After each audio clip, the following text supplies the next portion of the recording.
White Sox baseball on CSN Chicago is presented by State Farm. And we are coming to you from Kauffman Stadium in the heart of Mid-America, Kansas City, Missouri, where tonight Comcast Sportsnet presents White Sox baseball. It's Ivy Garcia. It's Todd Frazier and our Sox as they get set to butt heads with Eric Hosmer, Mike Moustakas, and the Kansas City Royals.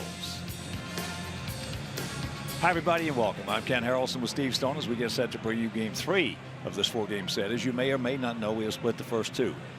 Vargas won the opener for them by a score of 6-1. Then last night, Quintana for us, and we shut them out 6-0. So this has been, we played them 5 times this year. We're 4-1 against them. This is a big departure from last season.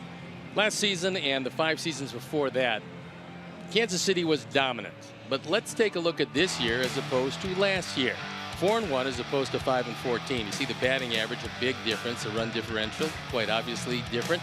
ERA drastically different at 2.45 for our ball club, and batting average against, well, our pitchers have shut down their hitters. So everything going very well for the Sox against Kansas City, and hopefully tonight the same thing. Well, we also have been getting some outstanding production from the catchers, Soto and Narvaez. Nobody really knew what to expect offensively from the catching situation, which was completely revamped from last year. As it turns out, these guys are doing quite a job. Last 7 games, 375 with 6 driven in. Gio Soto has 3 home runs, 9 driven in. Narvaez has 3 driven in. And so far, offensively, from the left and right side, both of these guys getting the job done. Omar gets a nod tonight. And tonight, a couple of right-handers out there on that bump. There is no doubt that Mike Pelfrey needs a win as far as the Sox are concerned, and Nathan Karns feels the same way for Kansas City. We'll take a look at what they did last Friday in the case of Mike Pelfrey. 4 2/3, got a no decision in that one. Last time we saw Nate Karns in Chicago, he went 6, gave up 4 earned runs on 7 hits. Didn't walk anybody, had a pretty good curveball, and hopefully he won't be getting that one over tonight. So let's see in the 3rd game of a 4-game series. All right.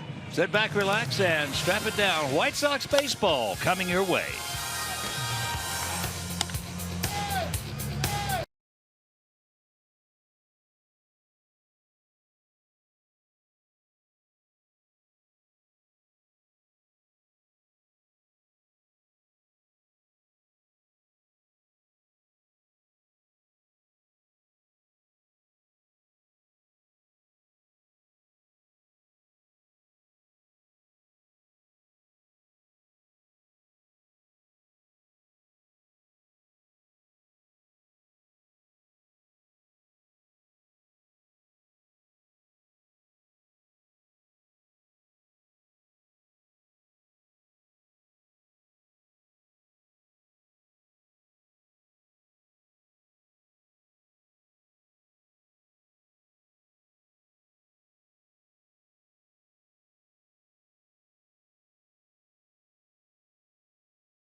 ChristianChicago.com, presented by The Great Escape. Whether it's pools, patio furniture, hot tubs, or more, escape your everyday. Shop The Great Escape. And I'm here with the aforementioned Dan Hayes. And Dan, let's talk a little bit about shifts, because that's been the rage in baseball these days, and the Sox are employing them quite a bit. Yeah, absolutely. The White Sox are third most in baseball in all shifts. Now, that's traditional, non-traditional, partial shifts, but they're third at this point in the majors with 312. At that, 4 years ago, they had 102 for the entire season in 2012. So, very drastic shift. Rick Rennery has employed this with Joe McEwen's help. A lot of work from the coaching staff where they'll go through basically on every hitter and look at their ground balls back to last April 1st and see what they've done and scout. So it's a combination of scouting, spray charts, and they've really gone and implemented a lot. Rick Hahn had said this was something the White Sox were going to do under Rick Rennery more often.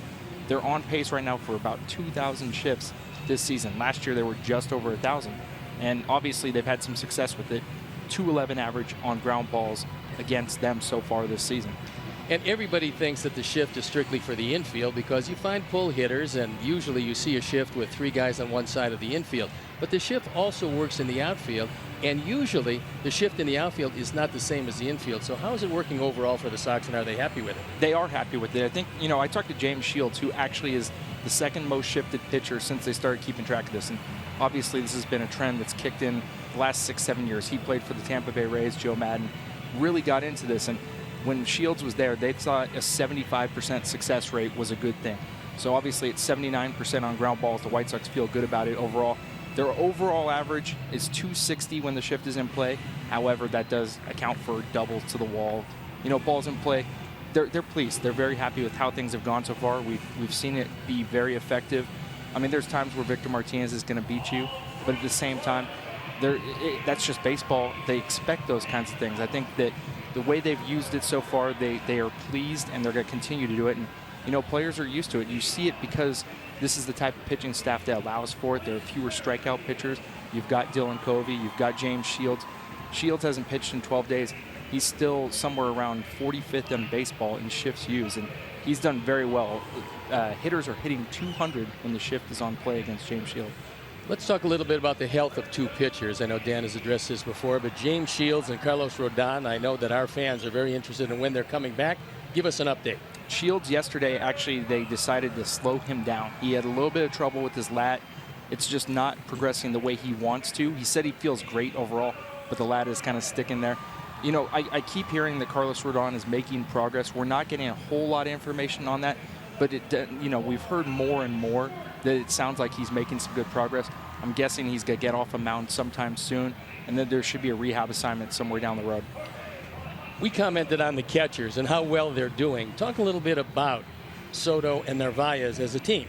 It's been really effective. I mean, I think you look at the way, the offense makes it easier to see, and you talked about those numbers. And I mean, I think the way they provide good at bats has been such a critical part for that lineup. I mean, you look at Narvaez, and he's takes a lot of pitches. And he's talked about how he feels better at the major league level. He knows they're going to be strikes or balls.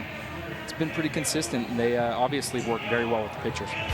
That was Dan Hayes, our White Sox insider. Stay with us. We'll be back with White Sox Royals coming up after these messages.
West and Blue Shield of Illinois. Through it all.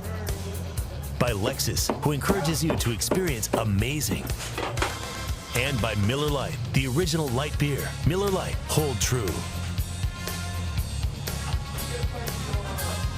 Welcome back to the city of much barbecue. We're back in Kansas City, back at Kauffman Stadium. And the Sox and the Royals are going to hook it up for Game 3. So let's take a look at how Ricky Renteria is going to line up our Sox for the game tonight.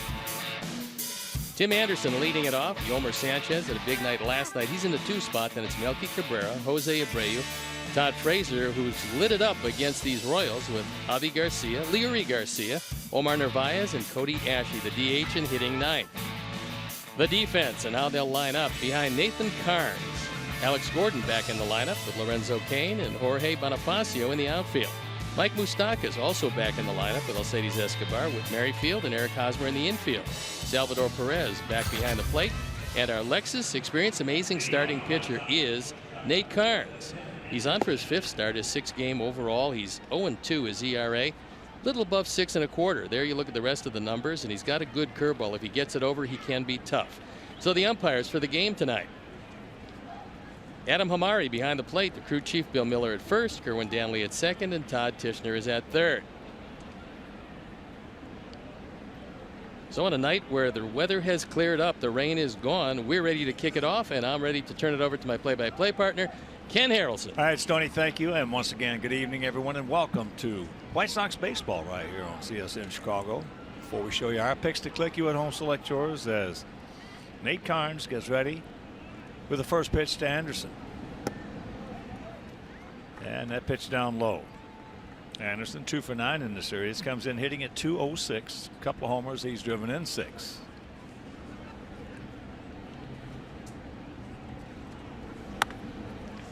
That ball into left field. They got a good one out there.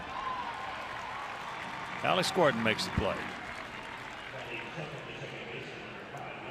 50 degrees at game time, but it feels a little cooler than that. Well, the wind very much a factor, and this is the first time in this series the wind's blowing in from right field. So it's going to knock it down to right, and it's going to help it down the left field line. So here's Sanchez. Yomer 3 for 4 with an RBI last night, plus a couple of good plays at second. Comes in hitting at 279, a homer. He's driven in 5.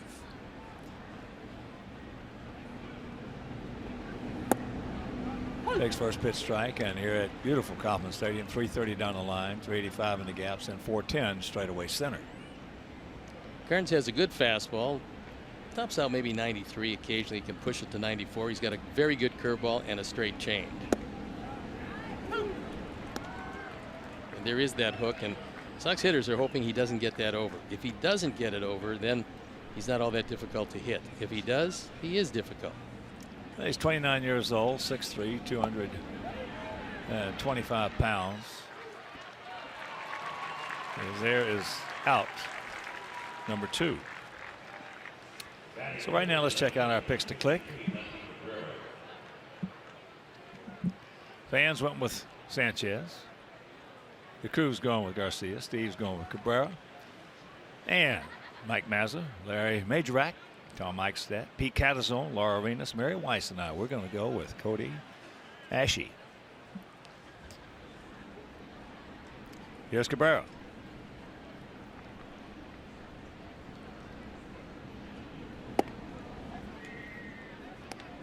Nate Carnes pitched for Texas Tech. Born in Franklin, Pennsylvania.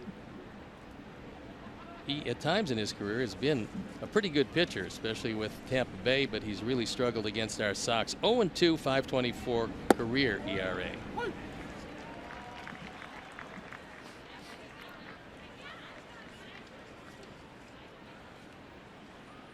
Sox coming hitting at 239 as a team with a 3.11 ERA. There's a base hit.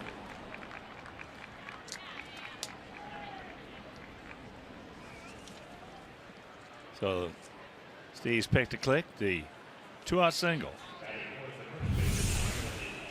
Melky keeps the first inning alive, gets a fastball that's belt high, takes it to left center field, keeping it alive for Jose Abreu. talked with Jose before the game today. He says he's feeling great.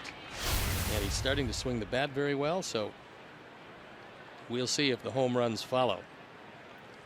He's 1 for 9 in this series, hitting at .264, a couple of homers. He's driven in 11.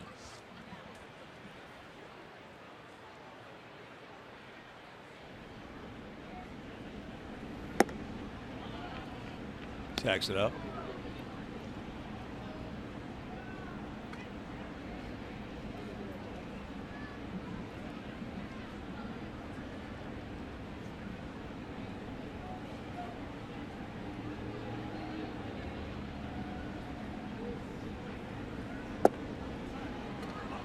And that pitch inside.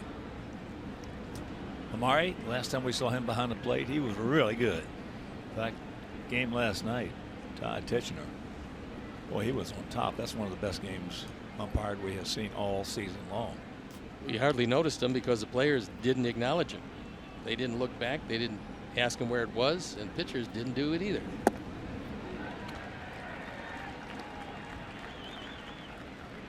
There's a look at Todd. Yeah, that's he might have a game as good as that he had last night. It'd be hard to top it.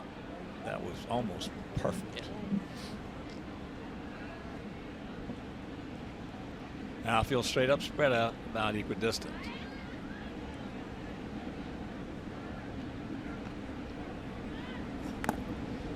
Count evens at 2.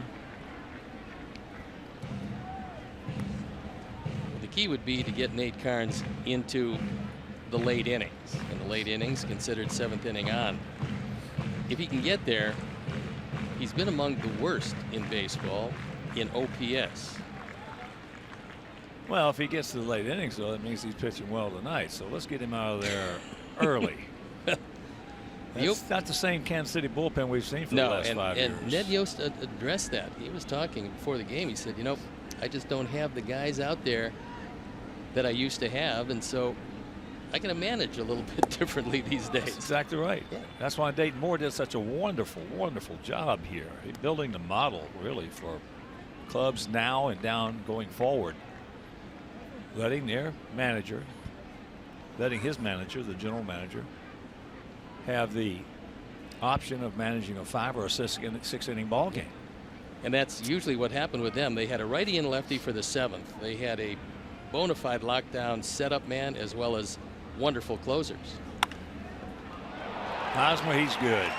Steps on the bag, and that's a hang wolf. And meanwhile, after half inning of play, it's our guys nothing, and their guys coming to bat.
It's Merrifield, Moustakas, and Kane at the top with Hosmer, Perez, and Gordon in the middle, followed by Bonifacio, Moss, and Escobar playing shortstop, hitting 9.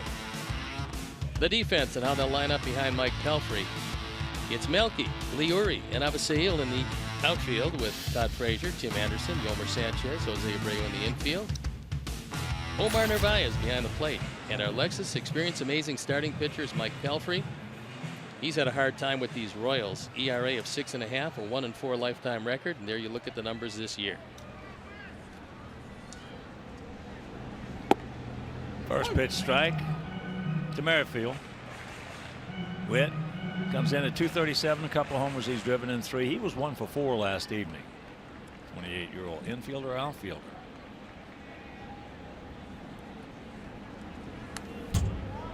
Good rip. Meanwhile, the count 0-2.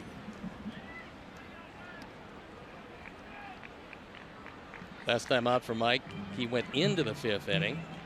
Taken out of that ball game. He got a no decision. Key for him, like so many pitchers who are not overwhelming, is getting his off-speed stuff over the plate. There you look at the changed split grip, which he'll employ.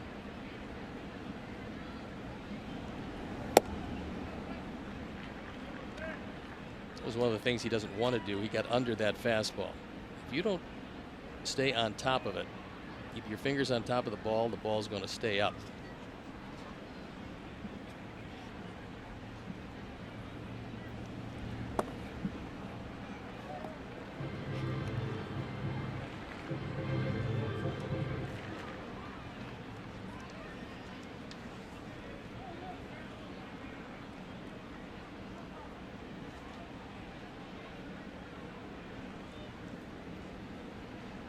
Alfrey, 6'7", 240 pounds, out of Wichita. He gone. Boy, he just absolutely aced it. You know, I was thinking about Mike. He's still, just 33 years old. So by not any stretch of the imagination is he an old pitcher. But I was thinking about him after his last start. And to me, he still has a fastball that if he got something he can get you off of that fastball is plenty good enough to pitch. I think that that's the case. But, I think you can probably mention 500 pitchers who work quickly to everyone who are successful that work slowly. And Mike has always been a slow worker. It's hard to keep your rhythm if you work slowly. Well, that was one of the issues that I was thinking about. The first thing that popped in my mind, I think he's a perfect candidate to work on a knuckleball. I think perfect candidate. Anybody who can do it, anybody who can actually get the feel for it, is a great candidate. Shift. There's what Dan Hayes and Steve were talking about in the pregame show. So Moustakas will start. Yeah, I mean that will add if he can get guys to where they recognize that this guy's also has a knuckleball. That's all I got to say mentally. At that point, that adds another 6 inches, 8 inches on his fastball. Look at Stephen Wright from Boston. The start that he got off to last year. He popped into my mind after his last start. Because he throws a harder knuckleball, and it could very well be that all he'd have to do is throw it maybe once out of every 4 times. Here's Kane, takes first pitch strike. But it is so very difficult because it's a completely different release of that pitch as any other pitch you've ever thrown in your life. Well, there's an old saying. As here comes the homer. Nice backhand, nice peg, nice play, and a 1-2-3 nice inning for Pelfrey.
We'd like to welcome all of our viewers watching on Wellman Cooperative Telephone Company in Wellman, Iowa.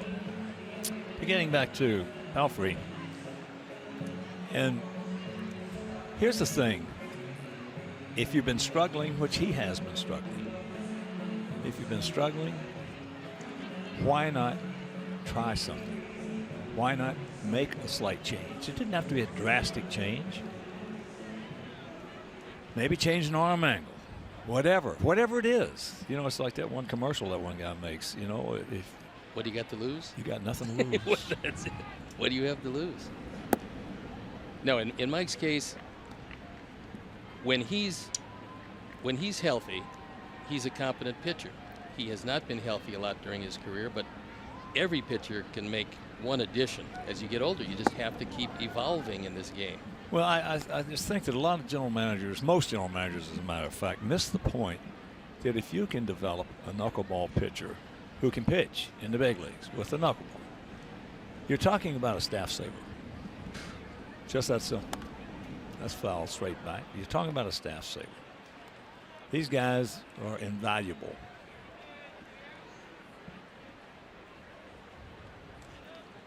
Tied 2 for 5 in the series.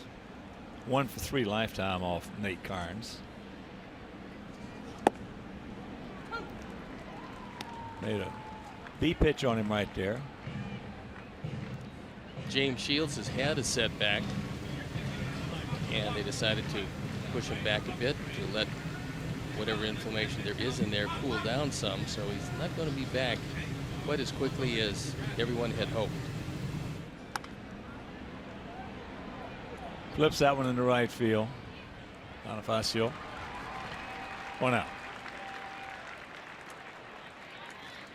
Well, the first thing you always hear about Mike Pelfrey, I've asked in the past when the first time I saw him a few years back. First thing you hear, oh, what a great guy. Yeah. What a great guy. And that's always nice to hear. So all of a sudden, without even meeting him and knowing him, when he's pitching against other people, you sort of pull for him. And so if that's the case, then you follow him a little bit. And I think that he still has the ability, if he can get guys off his fastball, he still has the ability to have a nice career in the big leagues.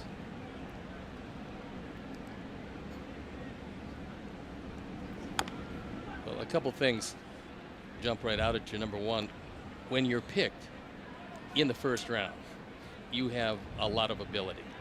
And because of his size, because of his strength, and because of the big fastball he had, he was the #1 draft pick of the New York Mets. Then he had lots of physical problems. He's at the point now where he's probably got to make an adjustment. Pops him up, jammed him, got in on him.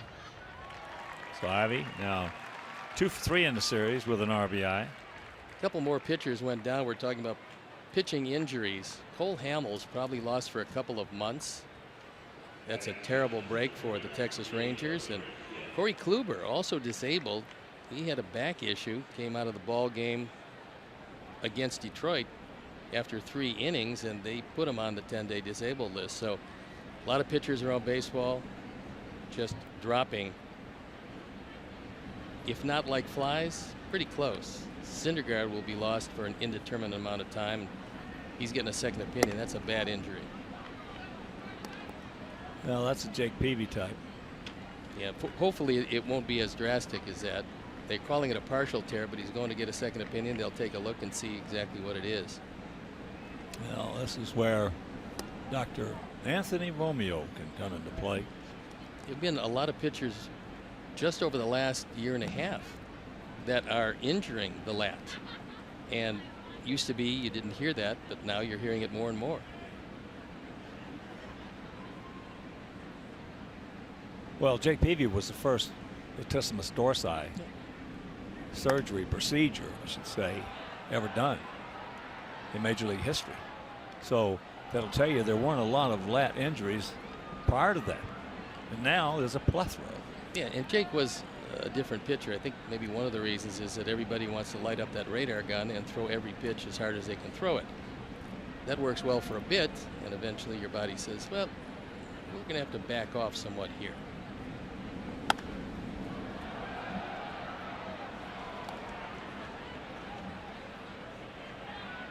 Leary Comes in at 288, a couple of homers, 7 knocked in, 1 for 8 with an RBI in this series, and what a job he has been doing overall, both with the lumber and the leather.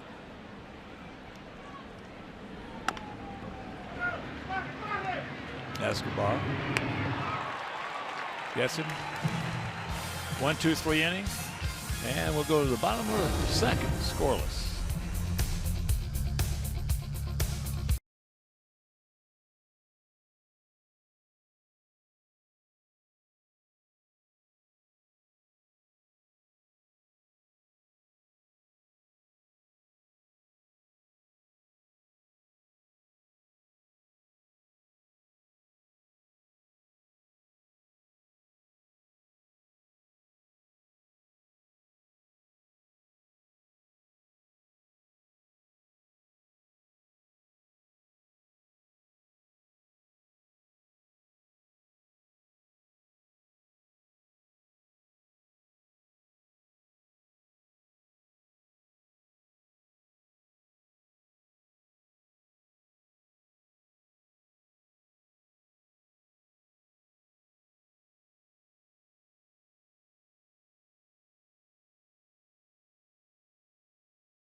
Miller time later in the game, brought to you by Miller Lite.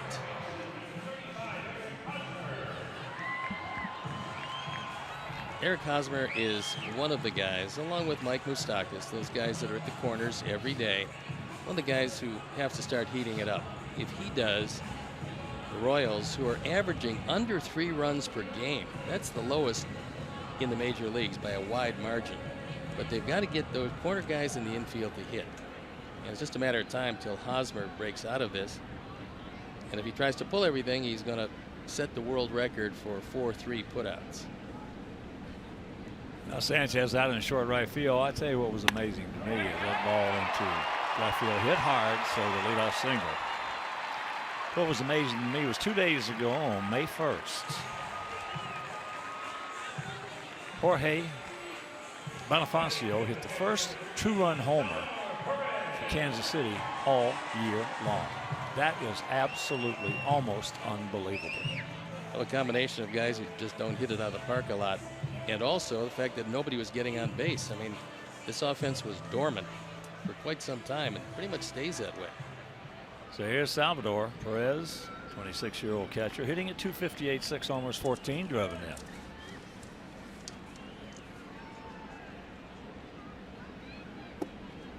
Curveball. Grabs a strike at the top of the zone. If Mike can throw a ground ball, it's going to be a relatively easy double play. Because Perez does a lot of things well. One of them is not running. He's grounded into 4 double plays this year. Only Hosmer, who's grounded into 8, is grounded into more of them. Well, Hosmer just, as a rule, hits the ball too hard. He does that. And 8 double plays already. Pencils out to an astonishing year. Because he is absolutely, he has got good speed, especially being a left-handed hitter. Down that line.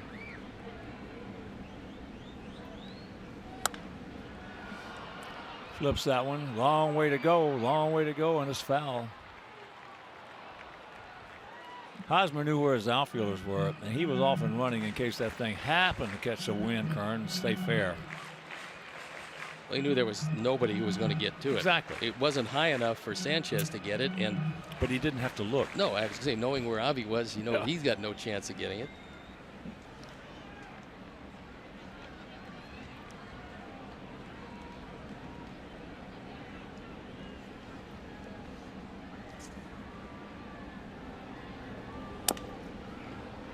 Well, the Yankees have had 2 phenoms, Sanchez last year and Aaron Judge this season.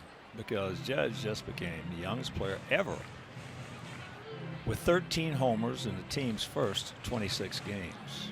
He had another one tonight. I mean, we saw him, and strength-wise, there are not too many guys around close to as strong as he is. At 6'7", 285. He's a huge man. And last year he struck out so much you really couldn't tell his power.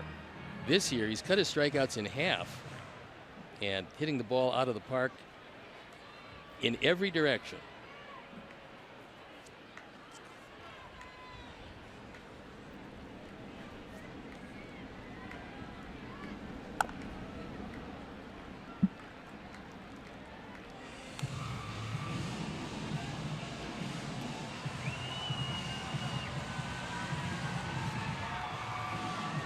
They signed Salvi as a 16-year-old.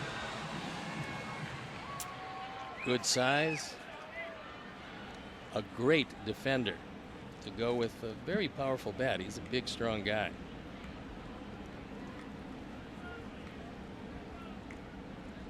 One-two pitch. Good pitch.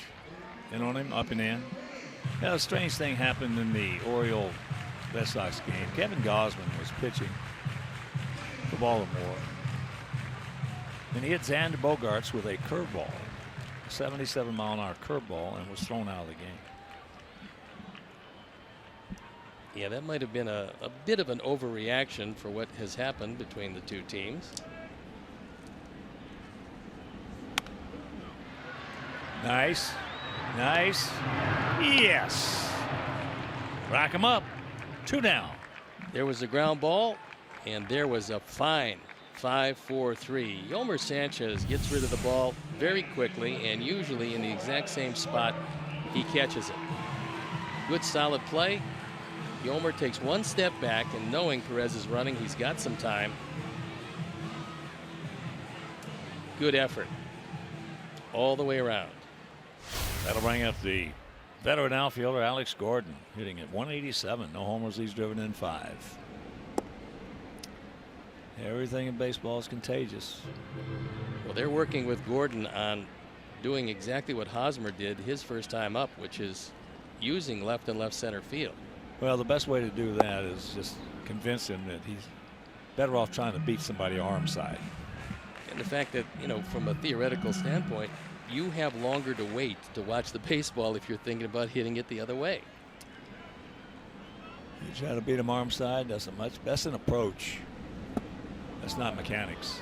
The last thing you want to do is work on guys' mechanics, especially at 33 years old, and get him in between.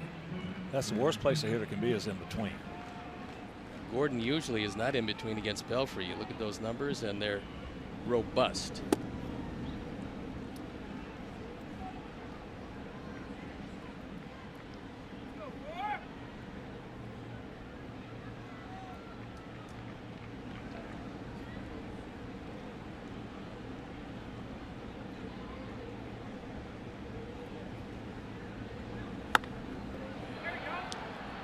Right there on the shift, and that'll retire the side. Leadoff single goes for naught. The 5-4-3 double play, and we're into the third. Still no score.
Sox checking an official White Sox MasterCard debit card only available at your local Wintrust Community Bank. Go to wintrust.com/Sox to learn more. Wintrust Community Bank, member FDIC. Here's Narvaez. Omar hitting at 278. 1 for 3 in this series. Takes first pitch strike on the inside corner. That platoon, it's not a straight platoon, but the platoon of Omar and Gio behind the plate have produced some pleasant offense for the Sox. Gio's hit 3 home runs, driven in 9. Omar has driven in 3, but he's hitting 278 coming in. So a lot of production. Gio last night, 2 for 3, 2 RBIs, 2 big RBIs. Oh, he's been swinging it very well. He's hurting the ball. Yeah, he does.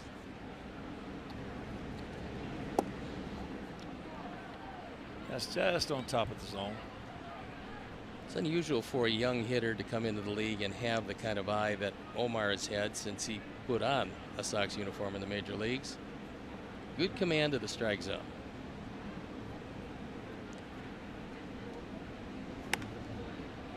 Pops him up. And Moustakas got him. And a reminder, the White Sox May ballpark pass is available now, and for just $42, fans can attend all 12 games in May with tickets delivered digitally to your smartphone. So visit whitesox.com/pass for more information or to order yours today. Get some nice attractions, Minnesota and San Diego on the next homestand, and the final homestand of May, Detroit and the Boston Red Sox come to town at the end of May.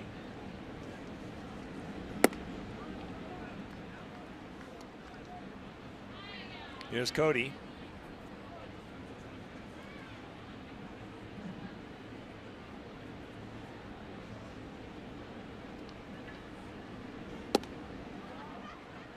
And he's got a 2-0 count.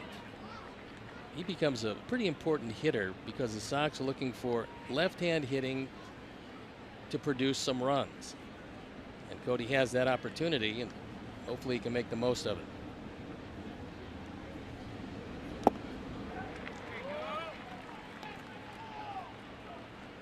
Well, when you look at Abreu, you look at Frazier, you look at Avi,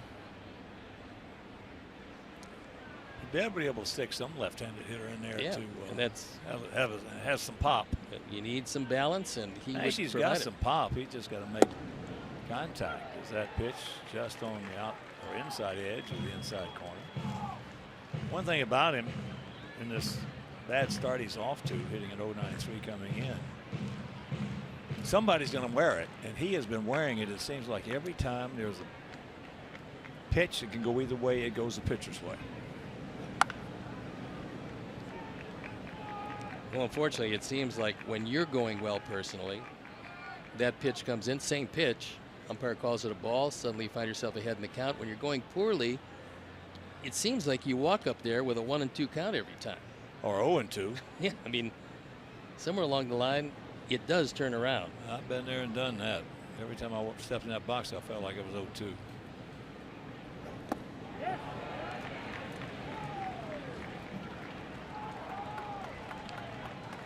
Two down.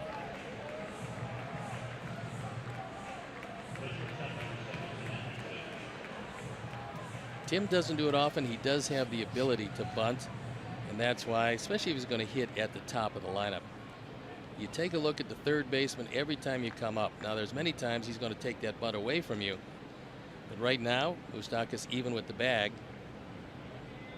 Tim not thinking about a bunt, I don't believe.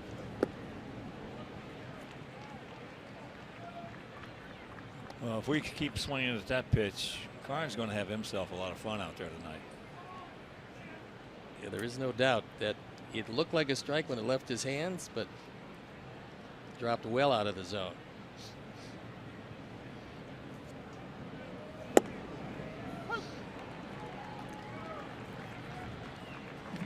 Oh, 0-2 the count.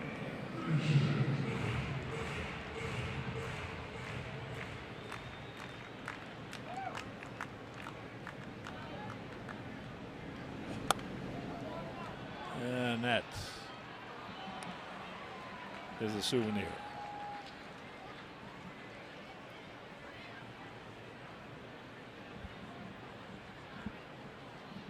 Carnes has a pretty good curveball tonight, and he is throwing it for strikes.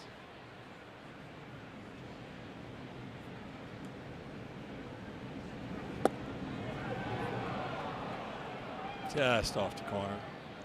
That was a straight change. Didn't miss by much. Perez wants it outside.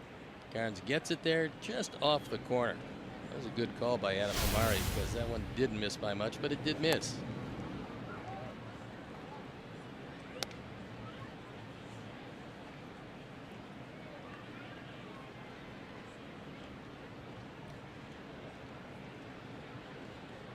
Sox coming in with an 8-6 road record.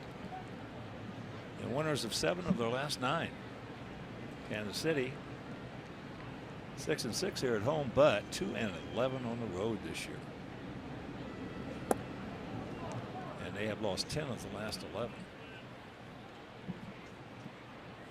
Struggling start for a team that saw its bullpen dissolve. The offense just not present since the time the season started till right when this game kicked off. Hit softly for the hopper. So that is 7 in a row retired by Nate Carnes.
Yes.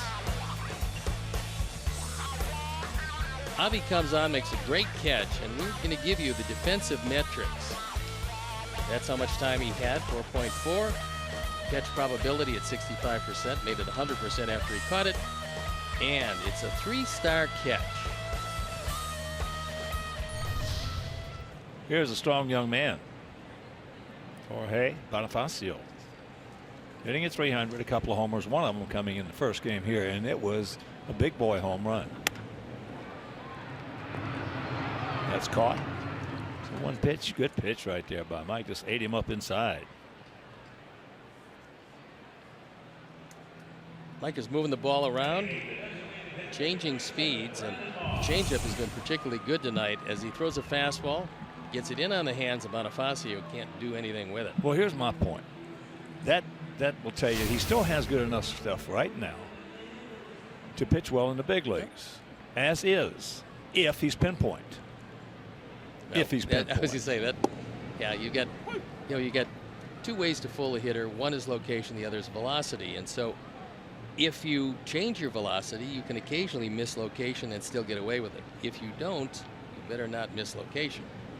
Well, that's the thing. You're going to make mistakes, and when you do, especially with a fastball, if you don't have anything to get these guys off that fastball and you make a mistake with that fastball, it's going to get hit hard.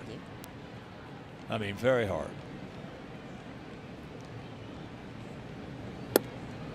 Personally, I'm glad he's here because he's working with probably the best pitching coach he's ever had, in Don Cooper. And Cooper has done miracles with a lot of guys. He's particularly effective taking an older pitcher who has had some success in the major leagues, fallen on hard times, and needs maybe a different voice to explain something to him that he might not have noticed before, and Don does it very well. Well, Don's got a different voice with that New York accent. He's got one of those. That a boy. Mike. 2 down. Moss is retired. At 6'7", not too much is going to go, especially on a bounce over your head, and he's able to make that play. You know, getting back to the possibility of the knuckleball, it's not that he has to really throw it for strikes that much. Just to show guys, use it as a show-me pitch, just to put that little specter in the back of their mind, because it will register in hitters' minds. If you are going to teach it, it's best to have somebody who mastered it, because otherwise, the whole explanation of how you throw a pitch, it's a stiff wrist pitch. It's the only pitch that's delivered that way. That's why it's so difficult to master. If it wasn't, you'd have 2 or 3 on every team. Well, there's no question that one of the greatest pitches in the world to hit in baseball, Major League Baseball, is a hanging knuckleball. That's what you watch for with R.A. Dickey. You see those that come in and they're tumbling instead of fluttering. They're hit a long way. 2 out and the 3-0 pitch. There's one. I might get him. They get any of their decent speed guys on, they're going to try to take advantage and steal a base.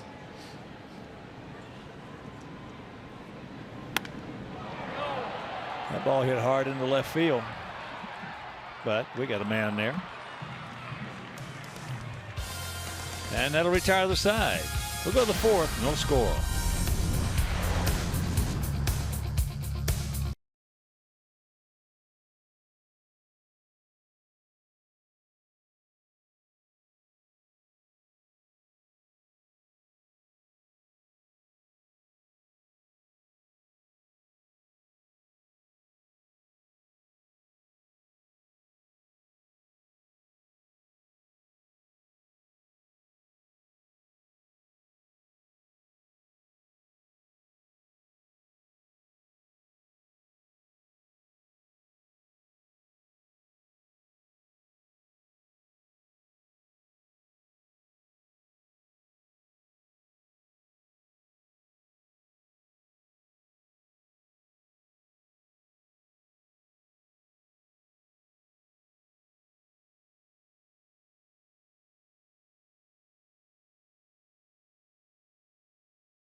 Insurance MLB All-Star Game ballot is here. So head to whitesox.com/vote to choose your hashtag AS All-Star Game worthy Sox stars and send them to the All-Star Game. Presented by MasterCard on July 11th in Miami. So vote today, vote tomorrow. Vote at whitesox.com.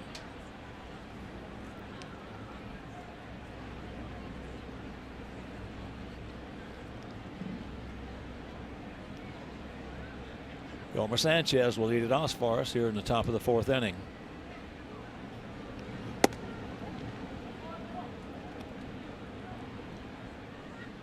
0 for 1.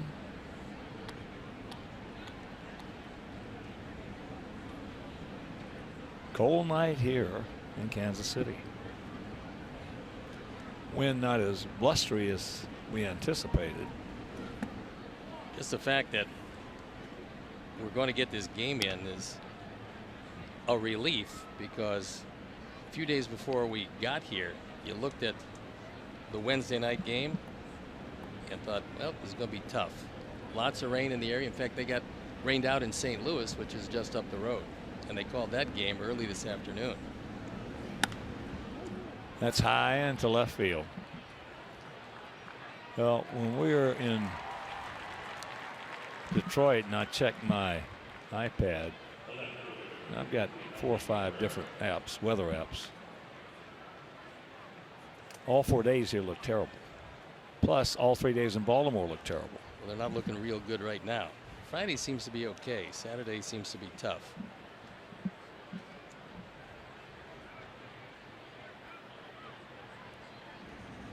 Cabrera has their only hit. Line drive, single into left field. Takes first pitch strike right there. Both of these pitchers, who have struggled mightily with their opponents, have pitched very well tonight. Well, they're making good pitches. So when you do that, that's throwing strikes and changing speeds. Carnes had a good curveball, tough to lay off of.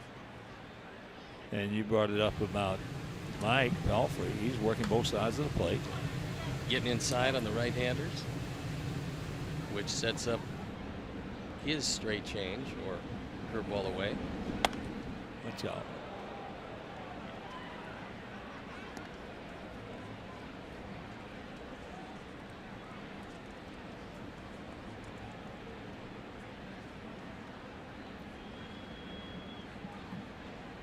Carnes came over here from Seattle in exchange for Jared Dyson. Well, he was a very valuable member of this team for quite some time. He had a stolen base late. He was your guy. Well, the 2 guys that beat us more in the 8th and 9th innings last few years at Kansas City were Hosmer and Dyson. Dyson was a tremendous weapon without to a bat in his hand. Yeah, great weapon to have. In fact, the Royals in September, when they could expand the rosters and into the playoffs, brought up Terrence Gore also. So they had 2 guys who could beat you with their speed. And Dyson was not a bad hitter. Gore couldn't hit very well, but Dyson hit the ball pretty well. Nubs that one right off the end of the bat. Bobbled. And can't get him. Carnes, for whatever reason, took an inordinate amount of time. I think he's unhappy with himself, and he gets an error on it. It came off with spin, but he was very leisurely after he dropped the ball.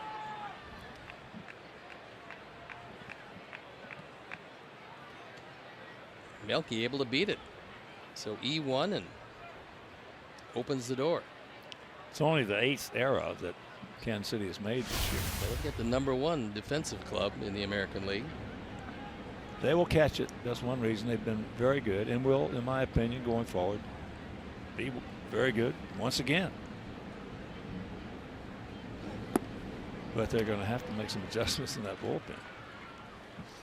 Yeah, they've got to figure out, with Herrera now as their closer, they've got to figure out who is going to get the ball to Kelvin Herrera.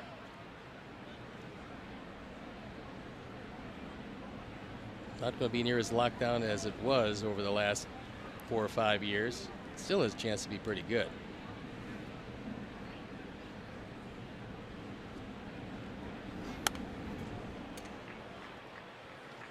Very quickly, 0-2 the count to Abreu. Soria is the guy charged with being the primary setup man, and he's been a top of the line closer up till the last couple of years, so they're pretty comfortable with him. And Herrera's got the big fastball, but he's not striking out that many guys this year.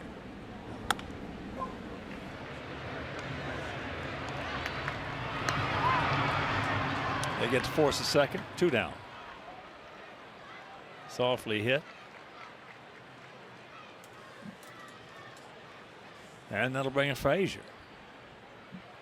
Tied one out to Bonifacio in right field.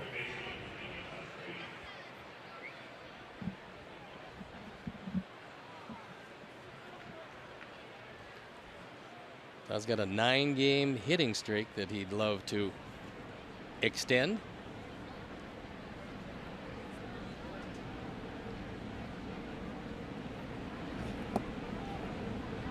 Was a great block by Perez. That ball hit a good 3 or 4 feet in front of the plate. This would have gotten by a whole lot of major league catchers, but not Salvi. He might have caught that off his right hand.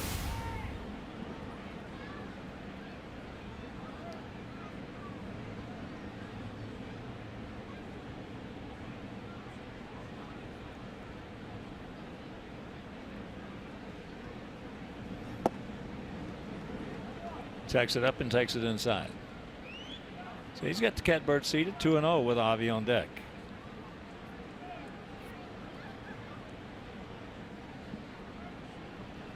Outfield dead straight away and pretty deep all the way around. Pretty spread out all the way around.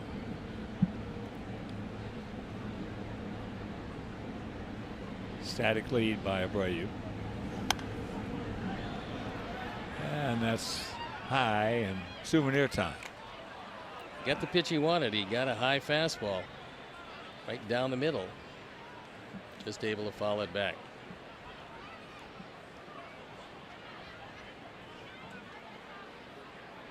Getting your arm loosened up in case they need somebody late out of the pen. Oh, the spiked curveball you're trying to master. Oh yeah. Okay, well that'll help you out. You can hear it. I can hear it when you do that. Yeah. It's hard to hear anything with these seams as low as they are. I know that's a huge difference these days over Mike what Music, it once was. Who is with Kansas City now, and Mike, of course, was with the White Sox, and one of our dear friends. We were talking earlier and talking about how the seams in years past, you could hear the ball. And we were talking about Sam McDowell, and I told him Sam is the only pitcher that I ever faced. Sudden Sam McDowell pitched with Cleveland and some other clubs, Yankees, San Francisco, but to this day had the best 4 pitches I've ever seen. And you could hear 3 of them because of the seams. You'd hear, always hear his curveball, zzz, slider, zzz, fastball occasionally, zzz, because of the seams. Only pitch. When you're facing a guy you can hear 3 of his pitches, you got a problem.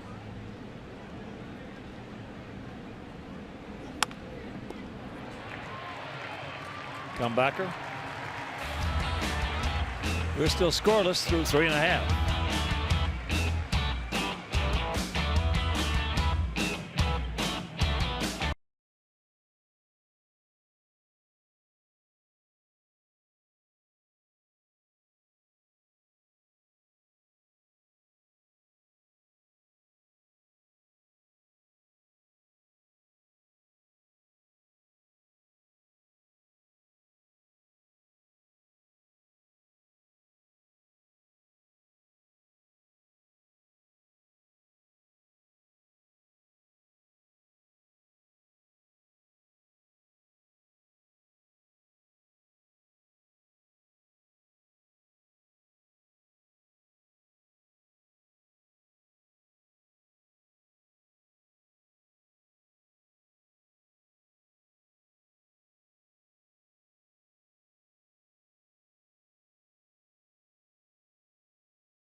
There's Yoan Moncada, and the Charlotte Knights take on the Norfolk Tide. Tyler Danish and his 1.96 ERA takes the mound tomorrow night at 6 on CSN. Curveball misses. To Merrifield. Witt. Struck out, called out, leading off the bottom of the first. No score here in the fourth. Good slow curveball by Mike. Nice. That was yeah, it nice. was. Followed up the first missed breaking ball with another one that threw it exactly where he wanted to, low and away. There's a sinker. Let's see if he gets it in. Hit into left field. He got it in. Now let's take a look at our farm report. Yoan Moncada, 3 for 4 today. Scored a couple of runs, raised his batting average to .330. What a talent.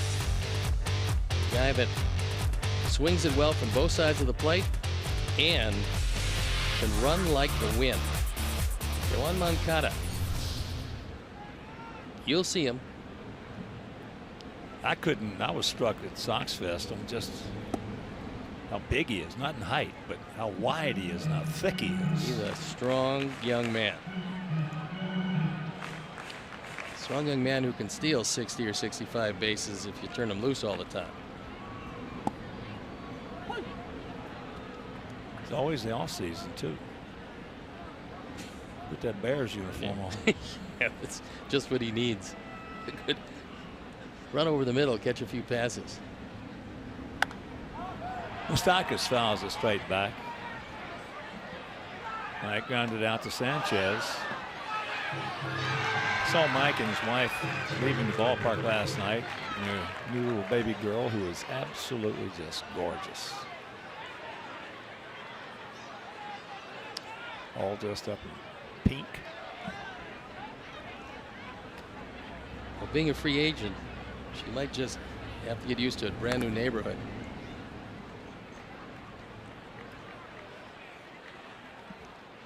Mike is a guy, you know, I've always thought hadn't even come close to reaching his potential. Well, imagine this guy in a hitter-friendly ballpark, which this is not. Short and quick. Anytime you get a left-handed hitter who's strong like he is, and short and quick, well, you put him in. Steve described a hitter-friendly ballpark, and they're going to do some damage.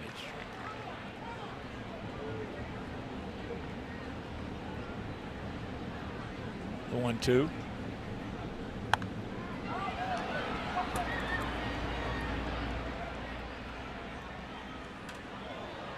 Well, Moustakas is going to make some pretty substantial money in the free agent market because he's young enough and has a good enough glove to where a third baseman who can hit the ball out of the ballpark like he can, and probably will get a bit better when he gets into that hitter-friendly park, he's going to be highly sought after. Left-hand hitting third baseman who can field a bit. Oh, he's They're a at good a premium player. Yeah, he is. And another 1-2 pitch.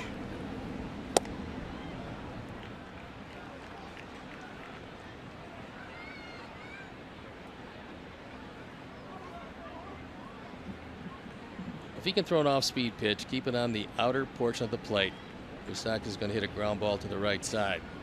And see if he can get it there, depending on what he throws. Well, there's the changeup. Let's see if he gets it there.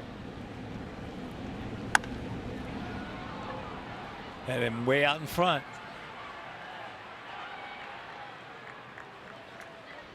2 down.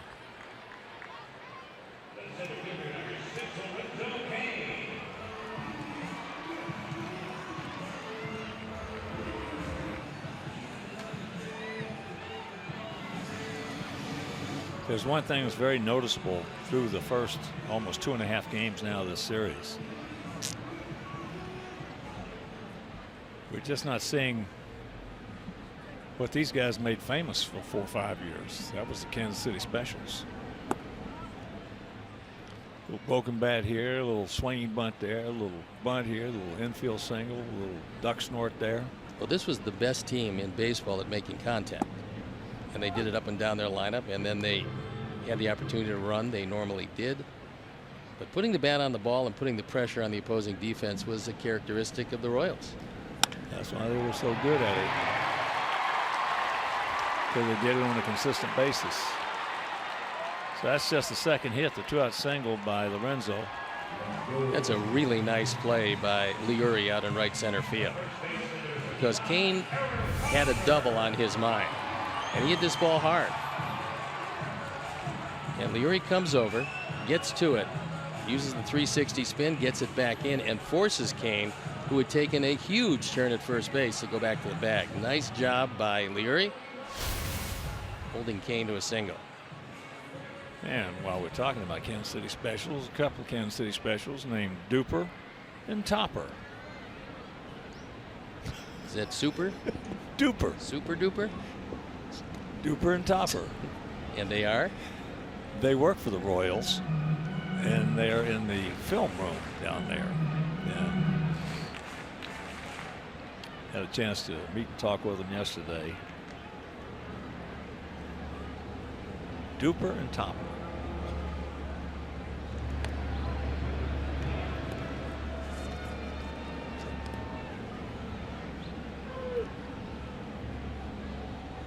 Kane 6 for 6 in stolen bases, and they will not hesitate, even though Eric Hosmer has torched Mike Pelfrey over the course of his career, including that base hit in the second.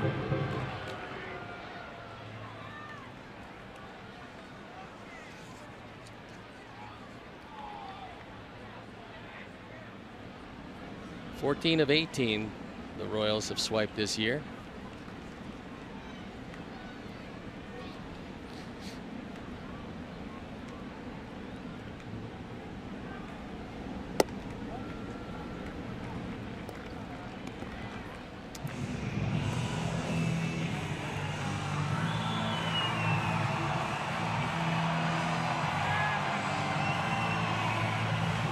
Picture, Rusty Kuntz. He's the first base coach.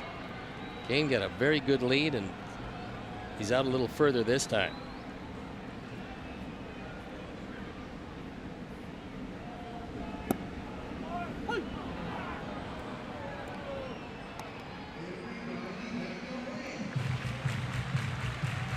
Right at the bottom of the zone, 1-1.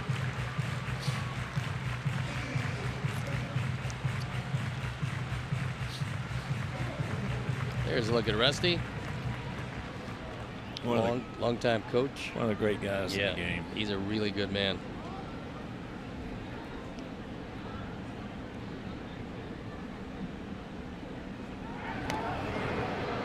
Almost spun his wheels a little too much. Belfry, especially for a big man, good right-handed move. Well, he'd have picked him off if that ball was a little bit more into the runner, because it got there ahead of Kane, but it was on the wrong side of the first base bag.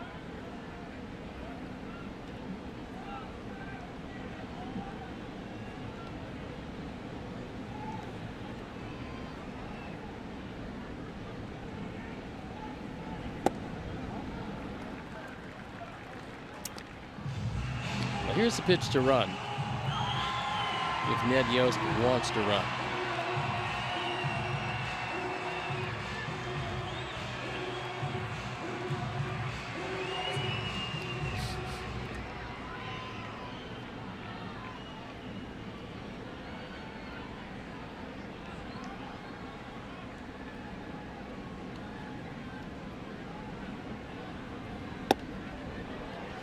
Stayed right there. I think Ned likes that hole between first and second. He didn't have much of it with Sanchez where he is. But he's got more than he would if he's back on the outfield grass. Yeah. Which he would be.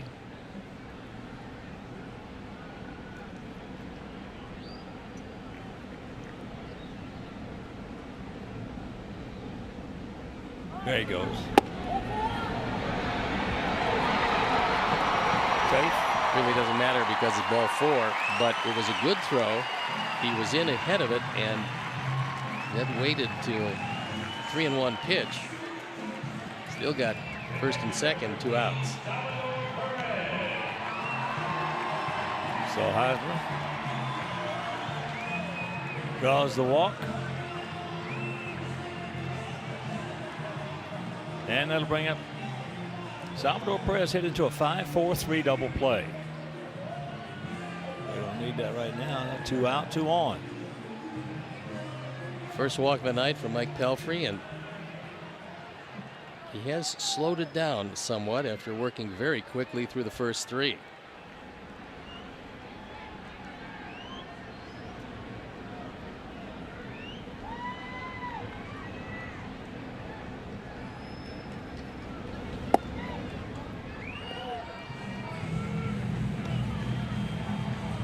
Perez now 5 for 21 lifetime off Pelfrey. He had a good sinker in on his hands the first time up in the second that turned into a very, very good 5-4-3 double play.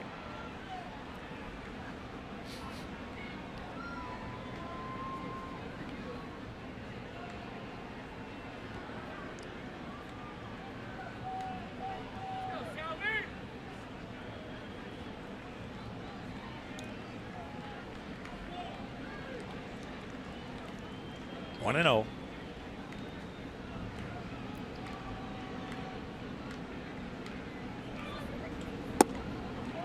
Two and 0.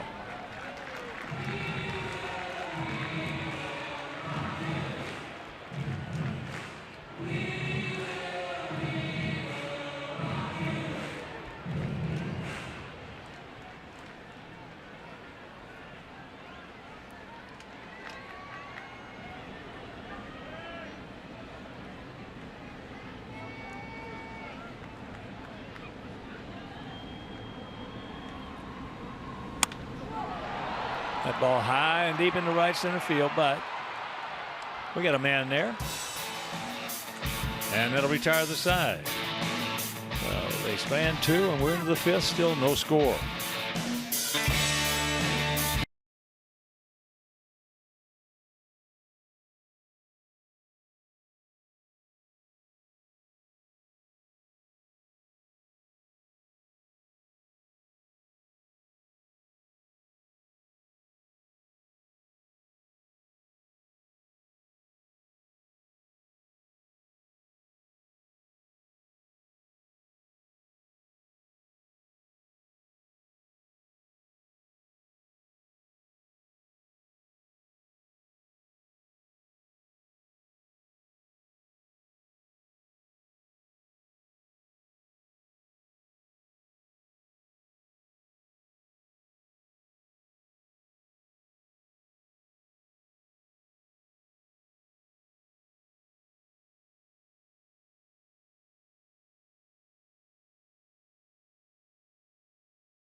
MCR Sox take on the San Diego Padres at 6:10, and all fans are invited to stay for a spectacular postgame fireworks show presented by Magellan Corporation. So to purchase tickets, visit whitesox.com or call 866-SOX-GAME.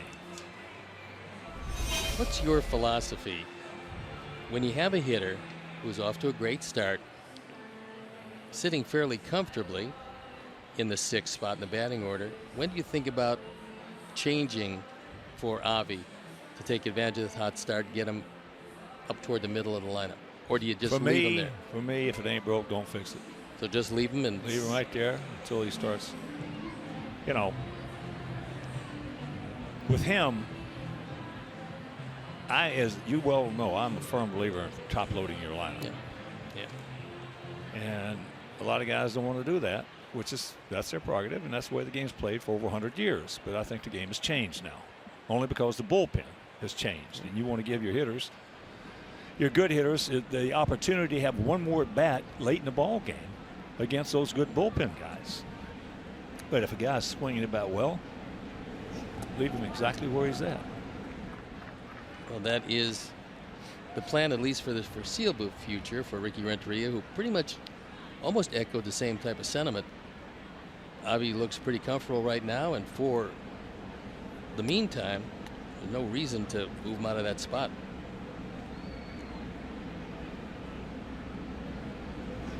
The analogy would be you get a guy who's really doing a great job in the 7th inning for you out of the bullpen, and all of a sudden your closer gets a little dinged up or sore, ouchy, whatever it may be, and all of a sudden you think, well, maybe I'll put that guy up in the 9th hole, the closer shot. Well, usually it doesn't work. No, the 9th inning is outs 25, 6, and 7, the most difficult outs in the game to get, and there's not a whole lot of people in the world that can get those outs 85% or better. There are a lot of components that go into getting those outs. Yeah, they're the lockdown closers, and there's very few of them. 1-2. I've seen that many times, as you have over the course of all the years that you and I have been in this game, that the guy would be, like you just mentioned, hit great in 6th hole. Guy in the cleanup spot's not doing too well. Going to give him a break. Put the guy up there in the 6th hole. Now you got 2 guys that are not doing too well. And Avi, he could not check it up. He got hot at himself. Yeah, broke the bat.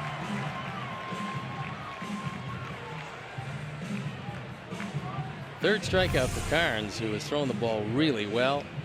Avi can't check it up, and it's a little unhappy. That gives you an idea. Now, he's a big, strong guy. He didn't hit the bat all that hard. Gives you an idea about how fragile those maple bats are. Because that thing, if it didn't explode, it came close. So here is Leury. Right back to him. So quickly 2 out. Well, Ivy is so strong that it wouldn't surprise me to see him one day grab it by one end with his right hand, the other end with his left hand, and just snap it in 2. Yeah, that's not easy. No, I saw Frank Howard do it with an ash bat. You also saw Jim Bo Rice. Jackson. You saw Jim Rice check his swing and break in Detroit. The bat. Yeah, that's astonishing. Don Zimmer was coaching third base, and he had to really scurry to get out of the way of it. Hit the ground. On a check swing, no contact, broken bat. Pretty amazing. Well, I think that without question, 2 strongest right-handed hitters I've ever seen in my career were Frank Howard, number 1, and Bo Jackson, number 2. Well, give this young man in New York an opportunity. I haven't seen him enough yet. Right now, he's hitting the ball a mile. I'll tell you what, from what I've seen, I don't think he could catch Hondo, Big Frank, and I don't think he could catch Bo, but he's liable to down the road. Yeah.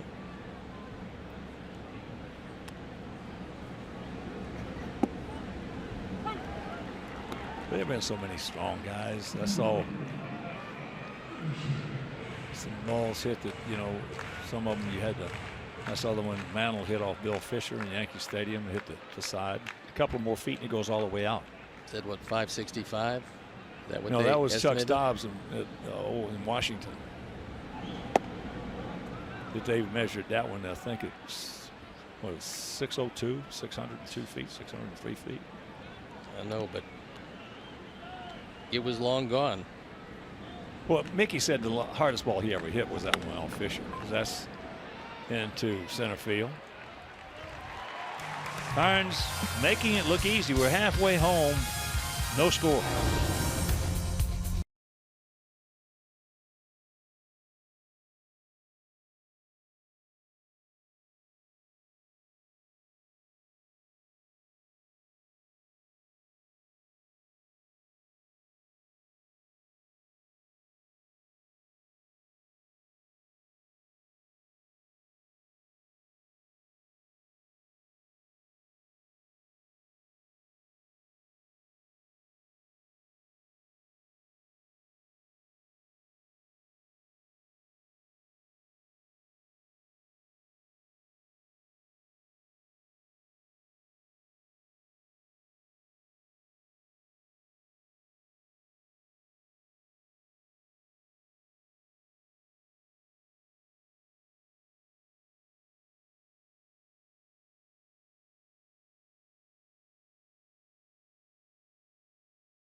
right, Chuck, thank you very much.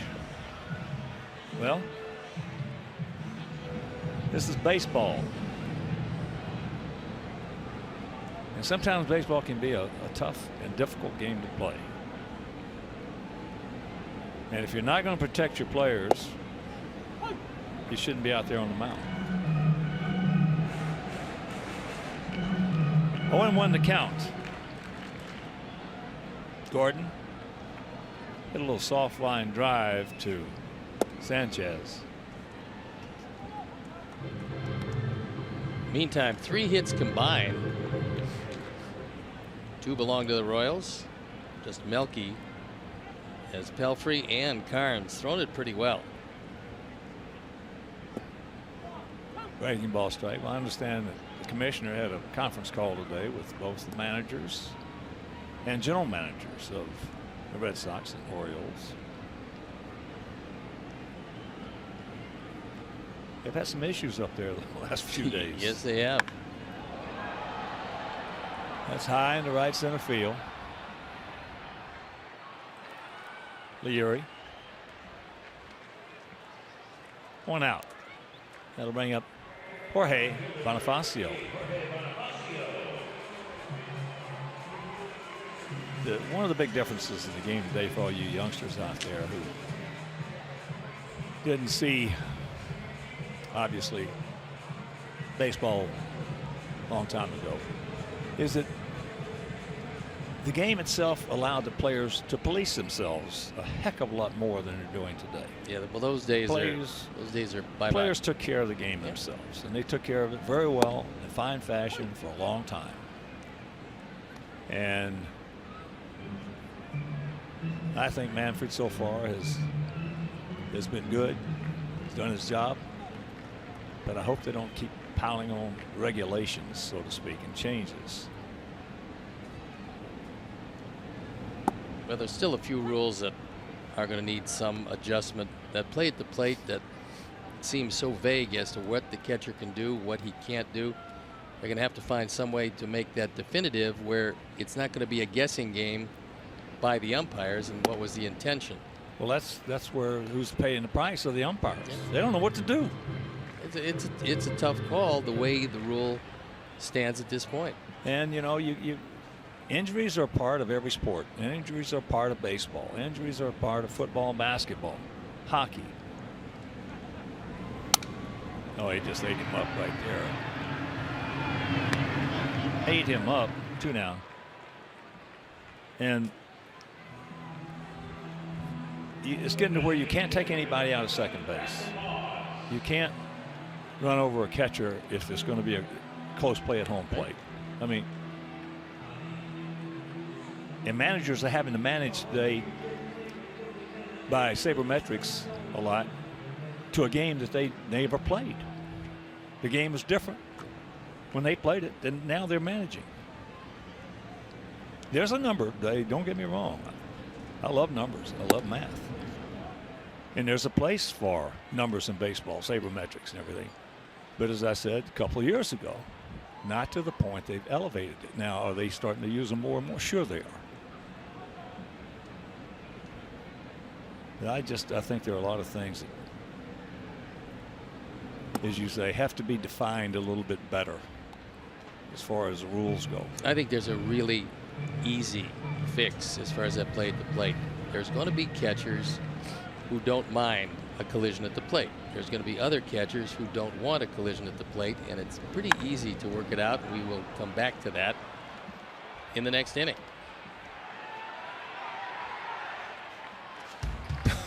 Everybody called for it, and Anderson made the catch, so we're into the 6th.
Dan Hayes talks to Tommy Kahnle about his hot start.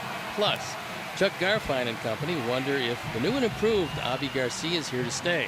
Subscribe to the White Sox Talk podcast today. We'll get back to that rule at the plate. I can't stand that rule, that Posey rule. And we've got a pinch hitter coming in. Matt Davidson for Cody Ashe.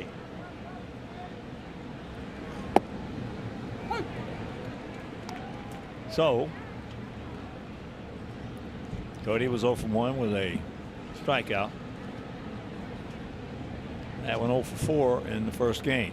No, go back to the rule, though. Okay, back to the rule. What I think should be, if you want to block the plate, block it. And then you have a collision, well, whatever happens, happens. For the catchers who don't want to block the plate, get out in front of home plate like it is today. Get out in front of home plate, then you can come back and make the tag. If you run a catcher down who's out in front of home plate, who obviously is not there for the contact, that's when some sort of suspension or fine, certainly, preferably a suspension because you're taking a shot at a defenseless guy. There's no interpretation on the umpire. You can hit a catcher if he's by the plate. The guys that don't want to be by the plate go out in front, and then you can't get hit. It's very simple. Again, then you don't have to read the mind of these players. And there are some catchers that want to block the plate. Let them do it. Well, one thing that's being overlooked, I think, entirely in that whole scenario with the Posey rule is the fact that if you take a runner and a catcher who have a collision at home plate as he's trying to run over the catcher, at least half the time, maybe more than that, the runner is more injured and hurt than the catcher because the catcher's got all the pads on. And if he has a chance to put the ball away and brace himself for the contact, the catcher should be able to deliver the blow. Well, you're in trouble if he gets that ball 8 or 10 feet before you get there. And if you come in looking for contact, should be able to do it again without having the umpire decide, well, was his foot over the line when he caught the ball? Was he blocking the plate before he had the ball? When exactly did he have it? I mean, it becomes a difficult rule to enforce now. Well, as I said earlier, I just feel bad for the umpires because they're right in the middle on the thing. Caught right in the middle. So if you change that, and it would be an easy fix, you change it, and then you don't have to worry about where was his foot when he caught the ball. 0-2 the count to Anderson. He's 0 for 2. He's gone out to left and grounded to second. And that's a souvenir.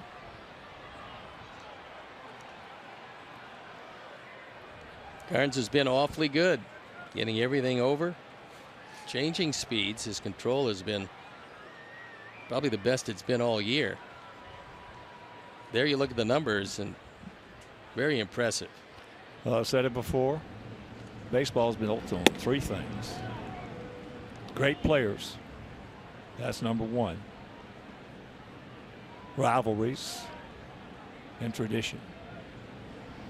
That is the 3 pillars of the foundation of baseball. And baseball's taken pretty good care of itself for a long time. It is thriving now. Well, it's thriving because the talent we're seeing right now is incredible. The young talent coming in is just incredible.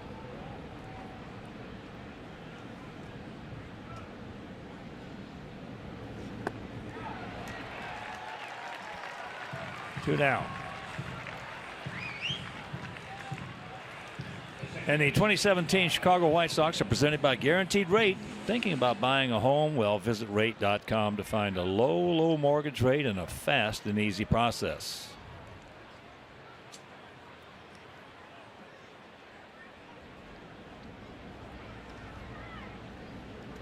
There's Ulmer, 0 for 2. Outfield straight up, spread out. No runs, 1 hit for us. That 1 hit, a single by Cabrera back in the first inning. No runs on 2 hits for them.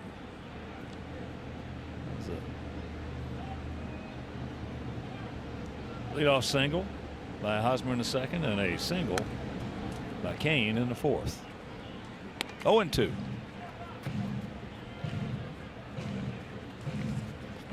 Yolmer has some surprising power at times. You don't think about him as a man who can hit the ball out of the ballpark consistently, but he can put a charge into it. And he's going to reach first.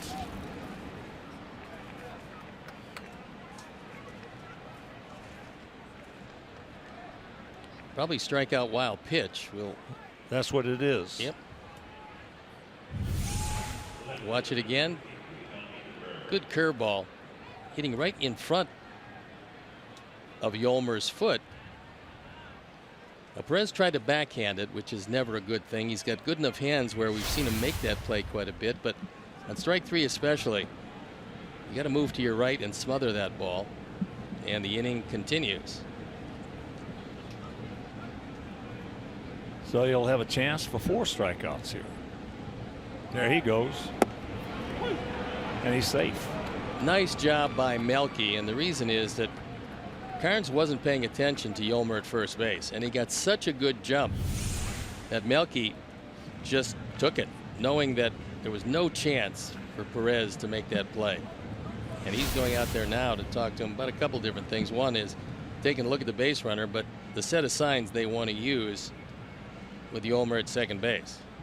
And it's been a long time since his last stolen bag, September 8th, 2015. Make them pay right here.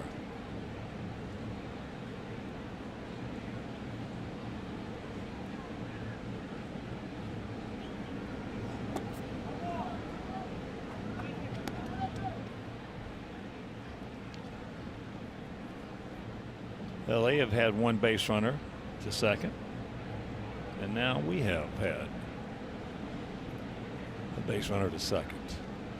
They have decent arms in the outfield, but you'd think Nick Capra would be very aggressive.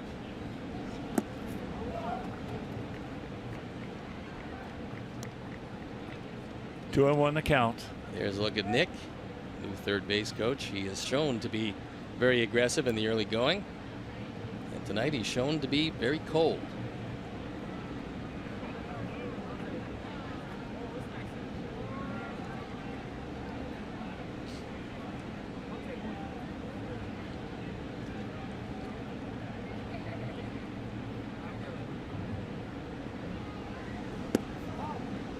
That's up high, 3-1. Abreu on deck. So we'll see if they want to give in to Cabrera. Pitch number 91 on the way. Both guys have been impressive if you're just tuning in. Velvet for us and Carnes for them.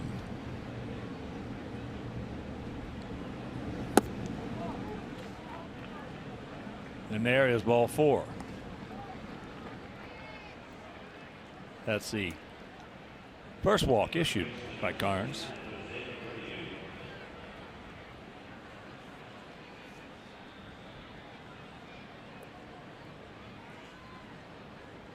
Abreu 0 for 2.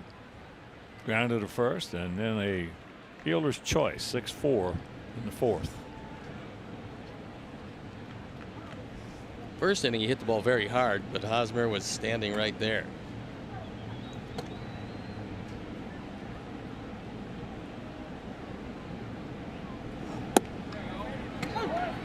Takes first pitch strike.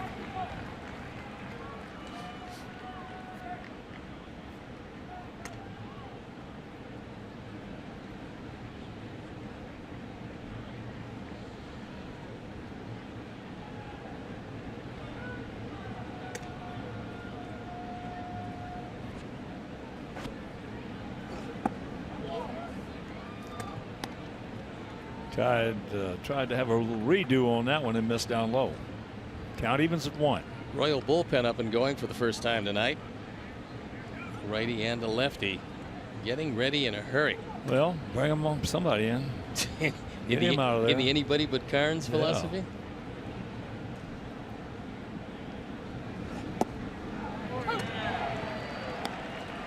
He got away with one right there. He wanted that one low and away, and that one hung on the inner portion. Moylan, the sidearm right-hander, and Strom, very talented left-hander. It's one of the guys out of their bullpen that has a huge upside. Strom throws it really well.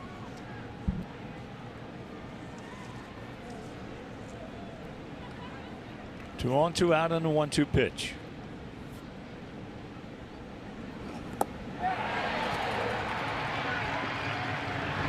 Well, he strikes out 4 guys this inning. We strand 2, and we're still scoreless.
Escobar to lead it off, then back to the top of the order with Merrifield and Moustakas. Escobar hit the ball hard in the left center field. Meanwhile, can of corn.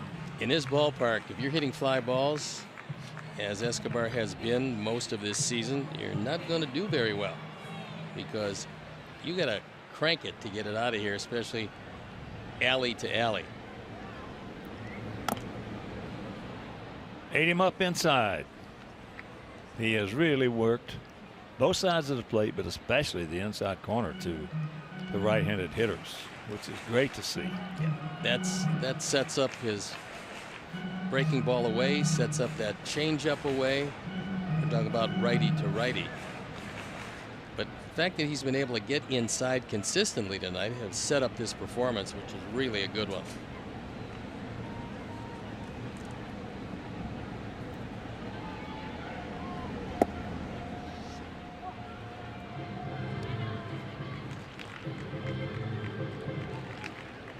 With the bullpen continuing to work for Kansas City, you would think that would be it for Carnes, who was absolutely brilliant through 6. Only 1 single, that to Melky. Ate him up again in there. Good play by Todd. 1 out. And White Sox Charities invites fans to celebrate over 25 years of giving $25 for 25. Donate $25 or more on May 10th and 11th with a chance to win White Sox prizes, including autographed items and experiences. So for more information and to participate, visit whitesox.com/Sox25.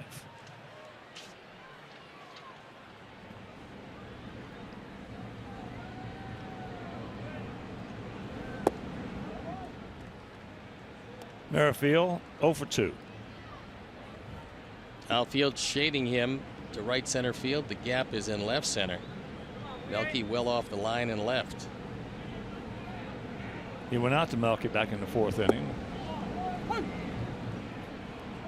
Belfry got in on him. A little soft line drive to Cabrera.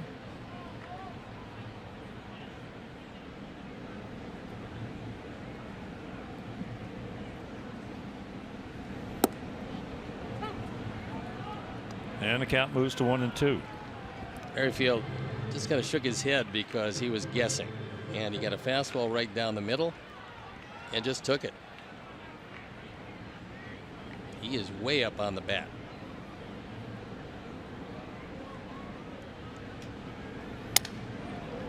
ate him up. And the finale of this 4-game series tomorrow, Derek Holland for us against Ian Kennedy for them in that game right here on CSN Chicago. And after the game tomorrow, off to Camden Yards. Kennedy off to a good start, although he hasn't won a game. He's 0-2, but his ERA at 2.30 is one of the best on the ball clubs. And there is no doubt Derek Holland off to a great start. He's 2-2, but his ERA at 2.17, so should be a very good pitching matchup tomorrow afternoon for the finale.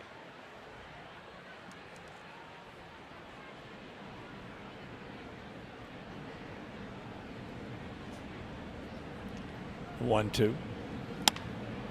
Up the middle. And there's the 1-out single. He tried to get that ball inside on Merrifield. He got it out over the plate, and he took it right back up the middle. So after cracking his bat, he tried to go in one more time, and unfortunately, he couldn't get it there. You see where Omar was set up? That ball was up and out over the plate. And he's aboard with the 3rd Kansas City hit. And here's Moustakas. Ike grounded to Sanchez and popped up to Cabrera.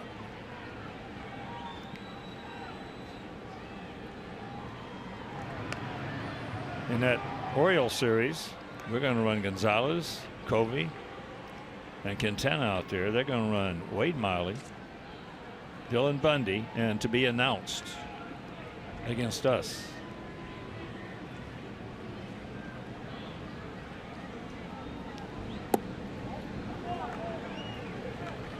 Did not come back. He tried to backdoor him. 1-0.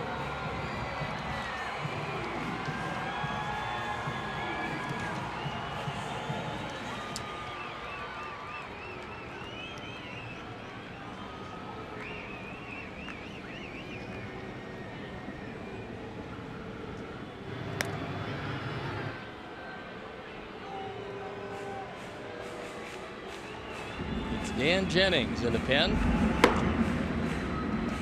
The ever-present Dan Jennings is the only left-hander. He does get a whole lot of work. And he leads the team in appearances.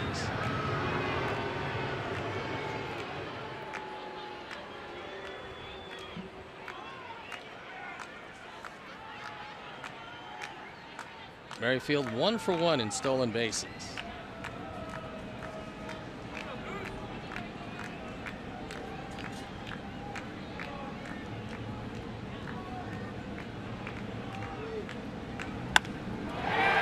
There's a solid smash into, well, it's going to get by him.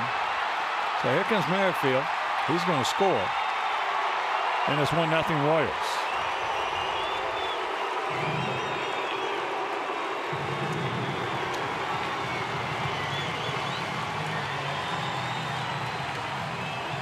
RBI number 12 for Moustakas, who split the gap in right center field. Gets the daylights out of this one and goes all the way to the wall. Merrifield scores easily. And that, the first run of the ball game.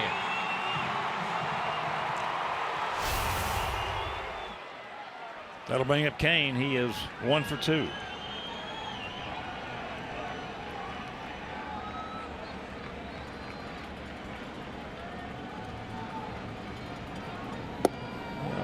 You look at this from a Sox standpoint is we were going to have to score anyway.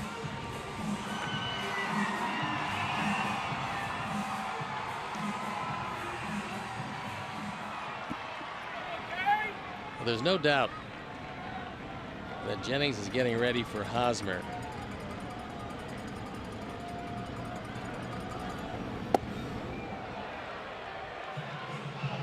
Two 2-0.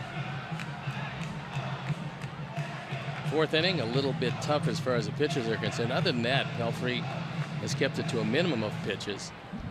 But because he hasn't gone this far in any ball game, it could very well be that the stuff isn't quite as sharp now.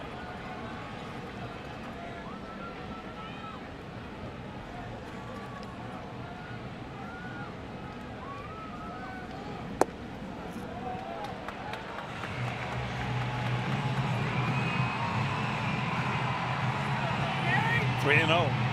Yeah, with Ned Yost knowing that most likely it's going to be Jennings to face Hosmer, he probably will be turning Kane loose on the 3-0 pitch.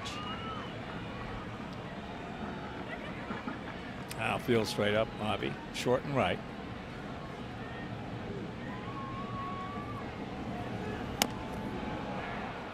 He turned him loose, but that one was a painful experience for Lorenzo Cain as he fouled it off his leg. So he's airing it out on the 3-0 count. But it's right off the left knee. Looked like it right on top of the kneecap. It did. That one doesn't feel too good. Kneecap burger. You've done that a time or two, haven't you? Nope. You never got one off the knee? No. Really? No. Wow. Off my foot a few times, off my ankle a few times, but never off the knee.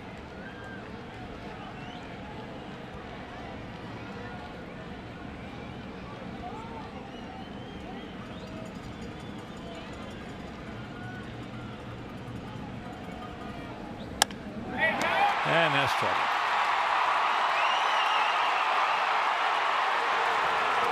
Kostakis scores on the triple by Cain. And it's 2-0.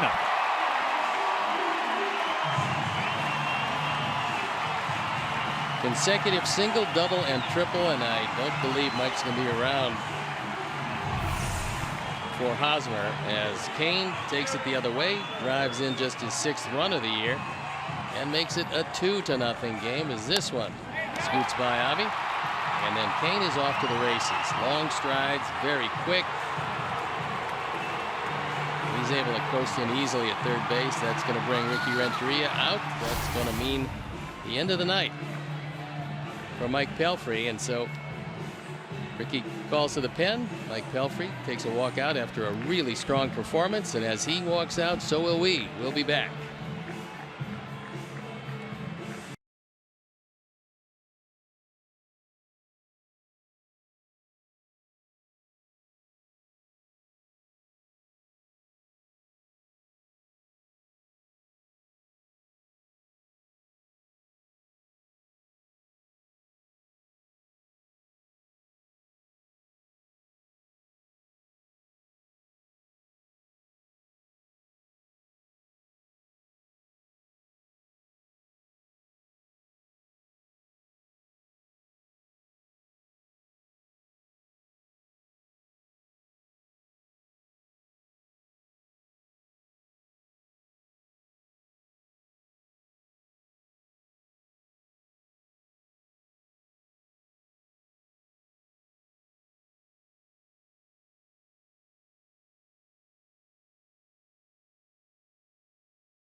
WhiteSox.com blacklist. Get the latest breaking news, see the latest video features, enjoy special ticket offers, and much, much more. So visit WhiteSox.com/blacklist to register today. Our Hyundai call to the pen is Dan Jennings. He inherits Lorenzo Cain at third base. Only one out. He's 2-0 this year, on for the 13th time. His ERA a minuscule .93. You're looking at some very impressive numbers. The infield is going to have to come in at all 4 positions. Mike Pelfrey did a really good job before running into a bit of a buzzsaw here in the 6th. He leaves trailing 2-0. Here's Hosmer. He is 1 for 1, a single and a walk. He is 3 for 16 lifetime off Jennings.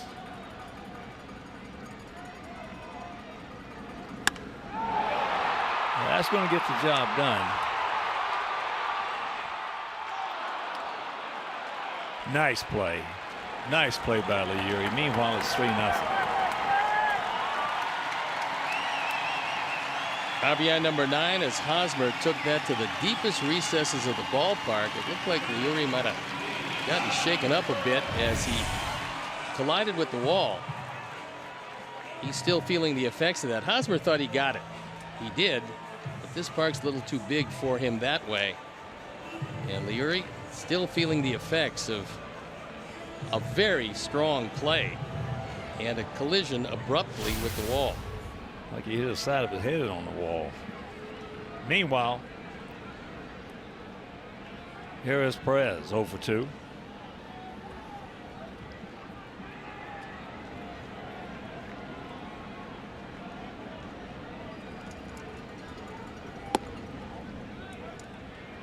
Takes ball 1.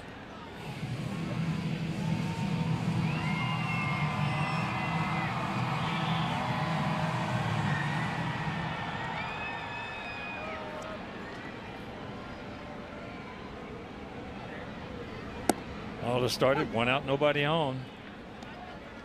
Missed a little bit with that fastball out over the plate. He was trying to get in on Merrifield. Hit the single back through the middle.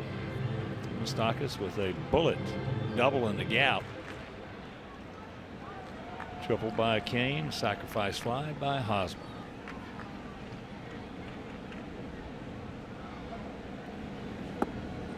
It is truly amazing in a close game how just the slightest problem you might have becomes magnified, and that is he'd broken Merrifield's bat.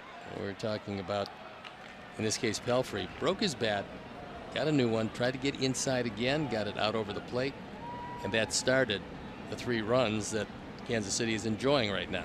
But he only missed just a few inches. Yeah, that's all it takes. And that's all it takes in the big major leagues. So you miss like Quintana earlier on in those early starts. He was just missing by a couple inches and not getting away with it. That's how tough it is to pitch in the major leagues. And on the other side of that page, when he's hitting the spots, that's how tough it is to hit in the major leagues. Nice play by Todd.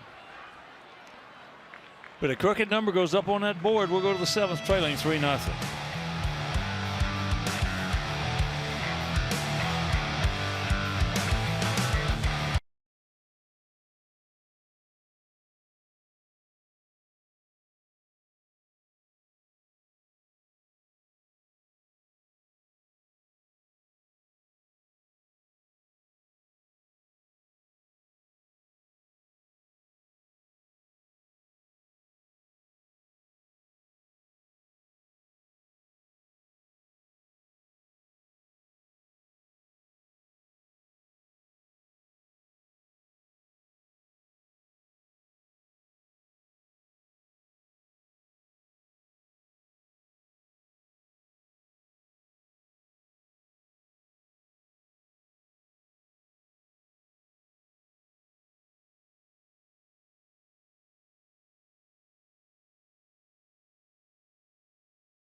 Mobile app for live White Sox baseball. You can stay connected with a fully customizable experience.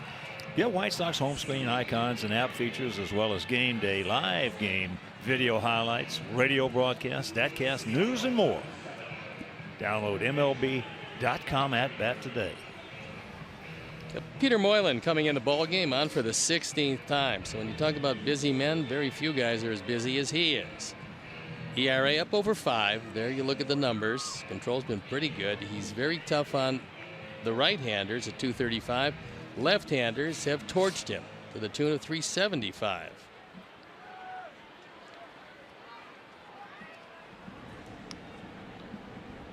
Frazier, Ivy, and Leury. Todd. Looks at ball one. Carter's going out to right, and the comebacker to Carnes.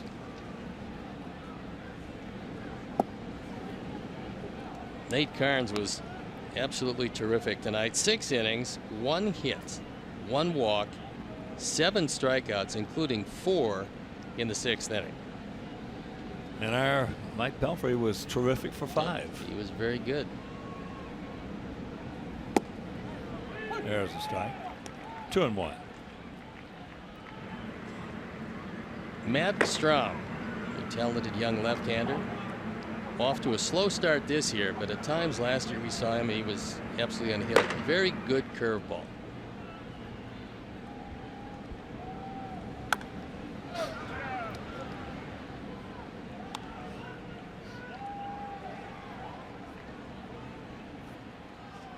Trying to keep that hitting streak alive.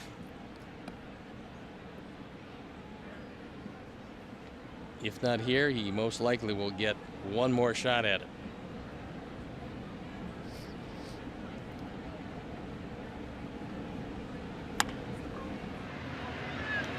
Escobar right over the top of that gun.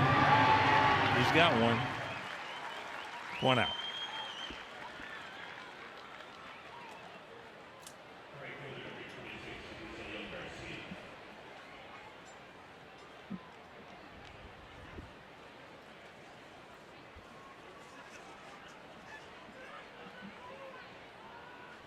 Moylan originally signed by the Minnesota Twins way back in 1996. Pitched for Australia twice in the World Baseball Classic.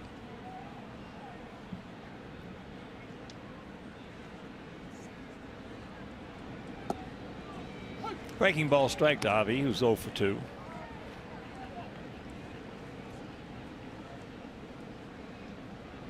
Outfield playing straight away.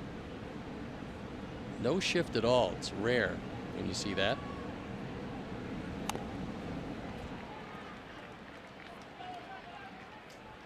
Nothing into the count. Chris Beck loosening in the pen.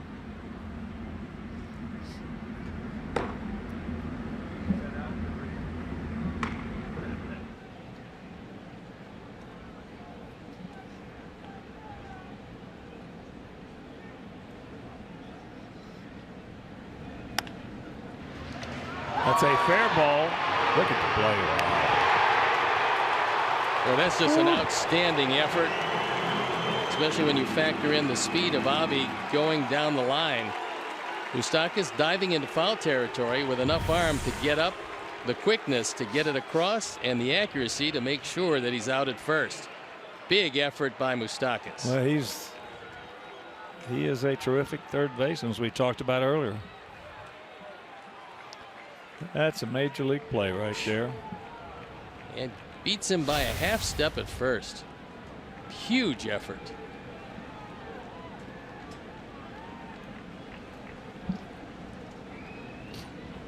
Here's Liuri. Twice he has gone out to Escobar at short.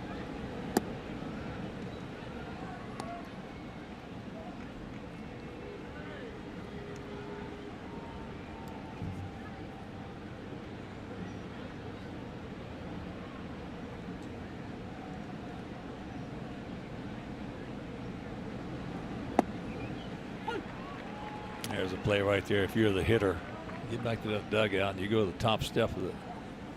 Yell out to Moose and give him a standing O. At that point, there's nothing you can do. That's all you can do. You applaud the effort because it's a great play. That's right. That's exactly right. Miguel Cabrera is one reason I love to watch him play.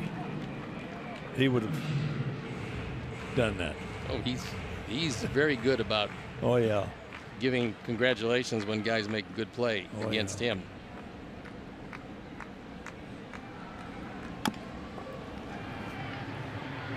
Right to the bag it takes him.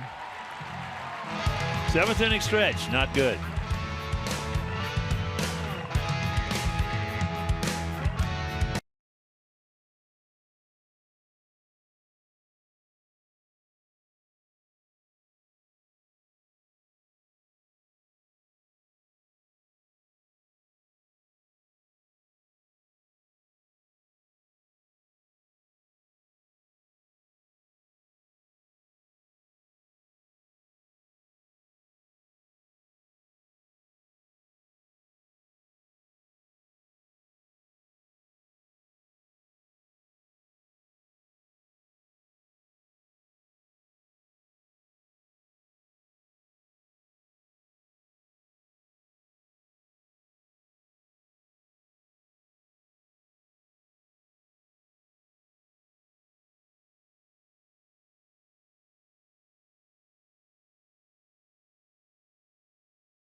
That's up-to-the-minute scores and standings right on your television. Change the way you experience sports with Xfinity X1. I've occasionally talked into my remote control, but didn't seem to want to answer me. Now you get an answer. How about that? Sounds like a plan.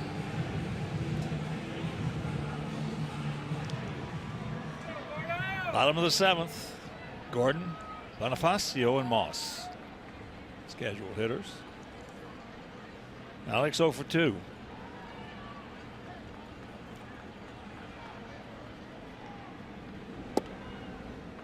Takes first pitch strike.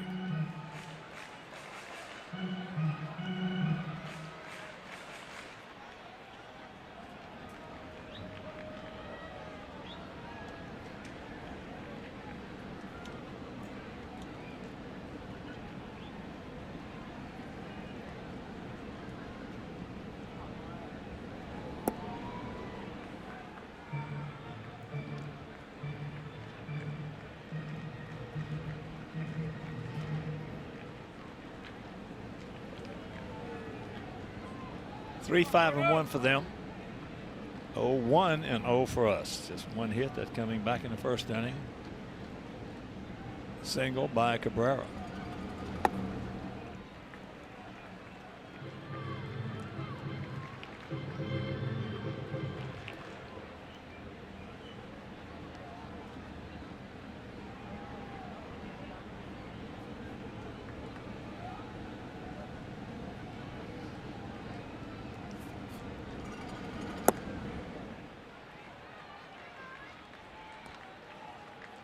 Three and 1.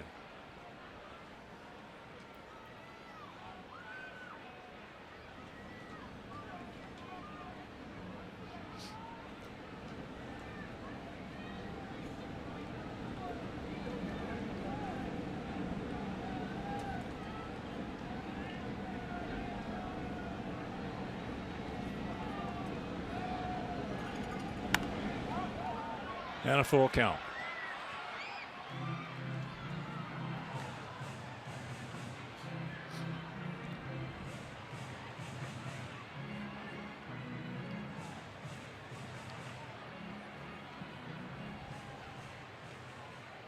Once again, a reminder, tomorrow make your plans to be with us. Derek Holland against Ian Kennedy in that game right here on CSN Chicago. Payoff pitch.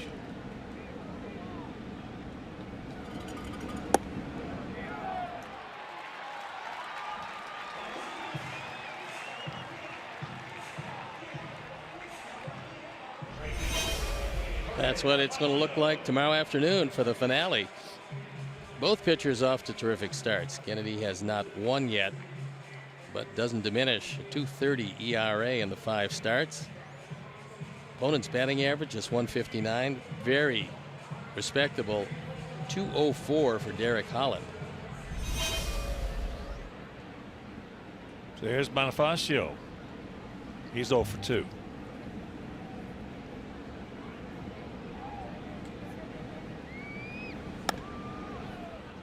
Out and around it. Jorge hit a little looper. Sanchez at second, and hit a little comebacker. A check swing to the pitcher. Just 23 years old and very strong.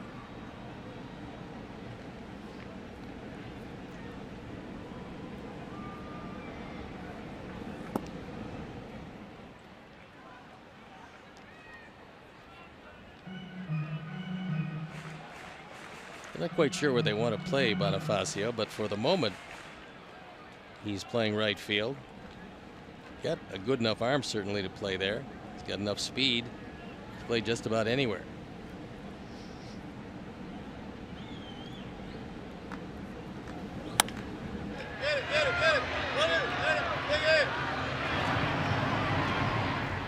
Good effort by Sanchez. Good play by Anderson to get him over and get the lead man. Good pick right there by Yolmer. In the hole, he gets the out, and that's the long hop. And then No real reason to throw that one, because unless Bonifacio's fallen down, you're not going to get him at first. So here's Brandon Moss.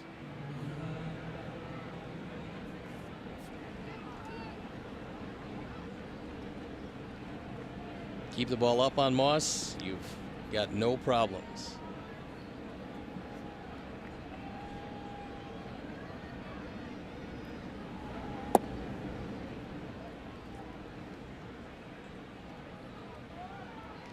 You get a low fastball out over the plate, and Moss can hit it a long way. He's dangerous down there. Yeah, he is.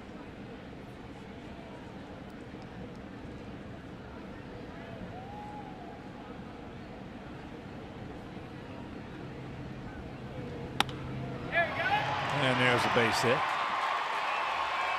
The ball was up a little bit, and he's still able to get some good wood on it.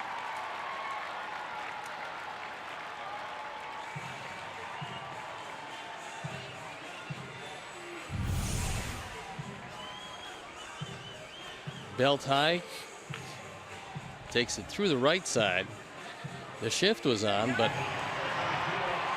he hit that one to the right of Yolmer, and Bonifacio scoots into third. So here comes Ricky with runners at the corners and only one out. And with the right-hander up in Escobar, let's see if it's time for Dan Jennings to depart.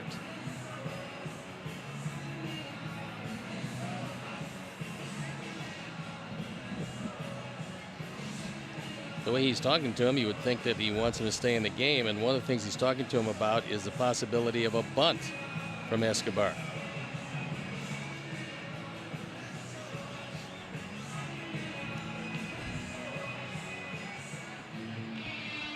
So Renteria almost over that tough knee problem he had. Well, he was hobbled by that. They was on a crutch at one time. Yep. So he can't play all the way in at this point. Infield about halfway, looking for two. Escobar is going out deep to left center and grounded to third. Frazier made a good play on it.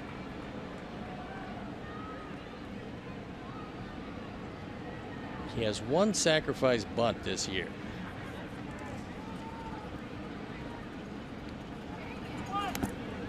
And that was really the good play to make. The push bunt to the right side is perfect. You move up a runner, you score a runner, but he couldn't put it in play. 0-1 and a 3-0 Royal lead here in their half of the 7th inning. Third of this 4-game set. We split the first two. They won the opener 6-1 behind Vargas, and last night Quintana was just sensational. We won that ball game 6-0.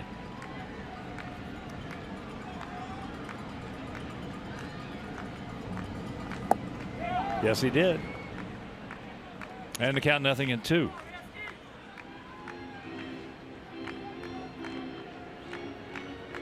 So the Sox, who for the last 5 years had a tough time here and at home against the Royals. This year we played them 5 times coming into the night, and we have won 4 of those 5. Escobar is not going to walk. 3 times in 91 at bats this year as he walked. That's a lot for him.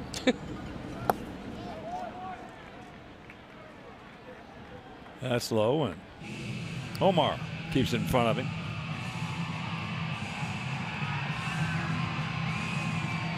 A cold night here in the heart of Mid-America. Royals averaging 25,844, and for the temperature, not a bad crowd at all.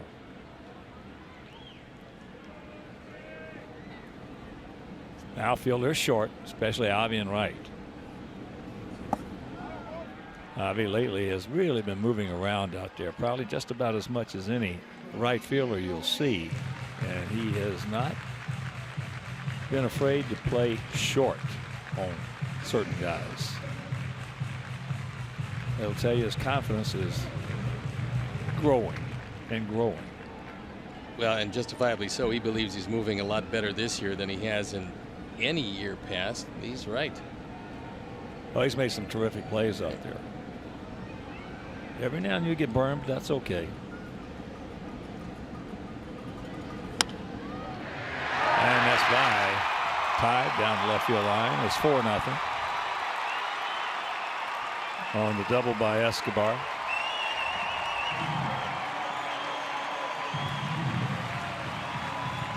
Fourth run batted in this year.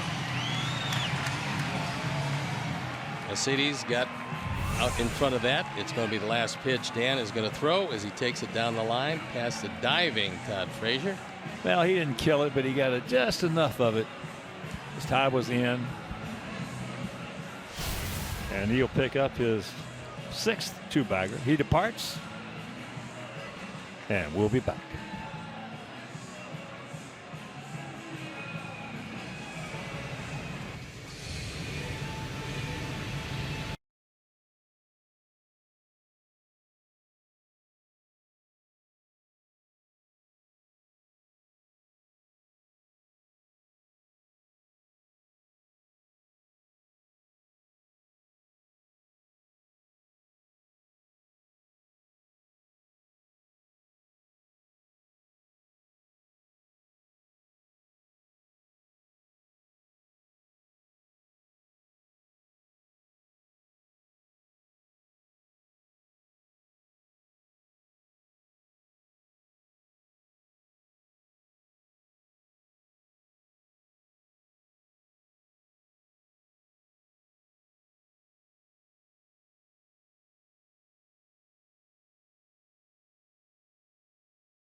Once-in-a-lifetime experiences, from Chicago White Sox games to amazing concerts and shows you don't want to miss out.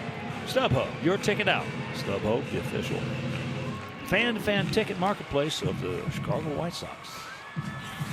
Hyundai called to the pen, and it is Chris Beck. On for the 3rd time. He inherits runners at 2nd and 3rd, only 1 out, and the infield in at all 4 positions.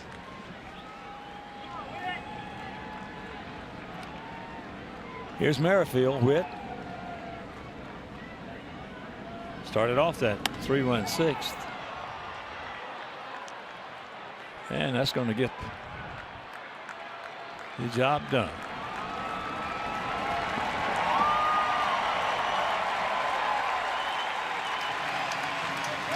RBI number 4 for Merrifield. And that's a 5-0 ball game.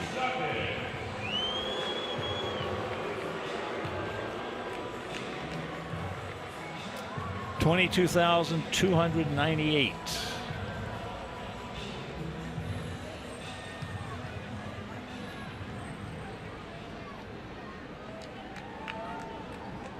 As here is Moustakas.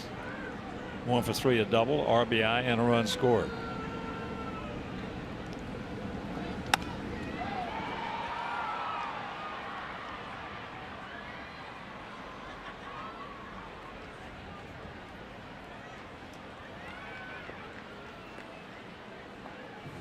Omar out to talk with Chris.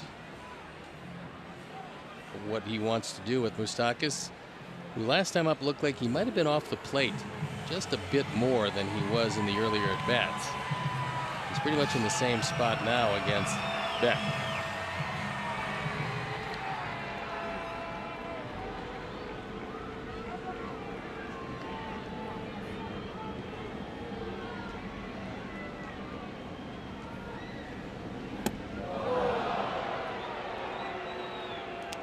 Count evens at 1.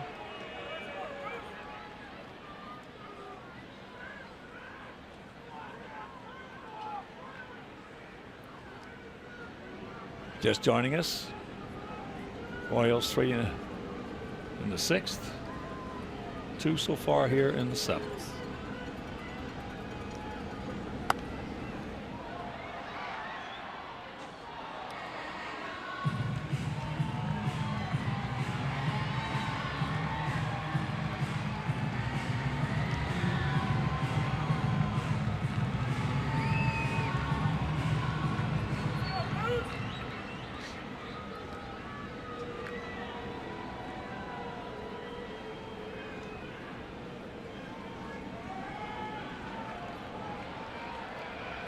Escobar came about halfway down the line.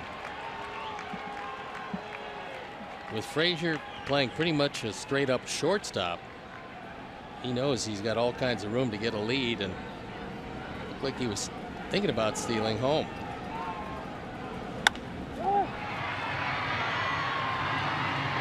Dahmer's got him, and that'll retire the side, but 2 more go up on the board, and we trail by 5.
Lending.com. eClick is located in Chicagoland and is rated A+ by the Better Business Bureau. eClick Lending, boom, your mortgage just happened. A new pitcher coming in the ball game. It is Matt Strom. Off to a slow start this year. Last year he just had a brilliant first season. 0-2 ERA 11.81. He's on for the 8th time. Last year, close to unhittable. 1.23 ERA in 21 appearances and a 2-2 record. Great curveball. Last year it was on all the time. Well, he's 25 years old. He looks, just to the eye, like he's taller than he is. He is 6'3", 200 pounds, but he looks from up here like he's 6'4", 6'5". Out of West Fargo, North Dakota. There's the strike, and the count evens.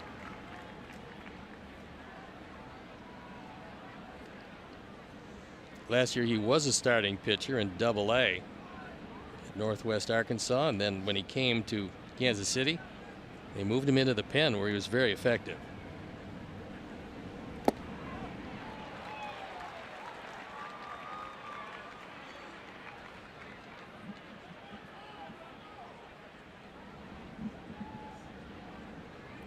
Normally, if he gets you to 2 strikes on a lefty-lefty situation, uses that curveball, it's usually game over. Let's see what happens here. That time he missed way wide. Good idea. Well, he still had, I tell you what, he threw it hard and he still had a lot of break on it. Oh yeah, it's one of the better ones around.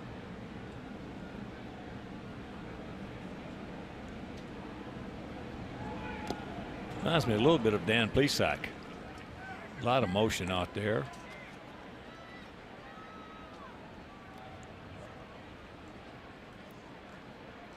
Well, if he has about 2/3 of the longevity of Dan Plesac, he will have had a magnificent career. He made himself a ton of money. Boy, in this day and age, yeah, especially as effective as Dan was most of his career.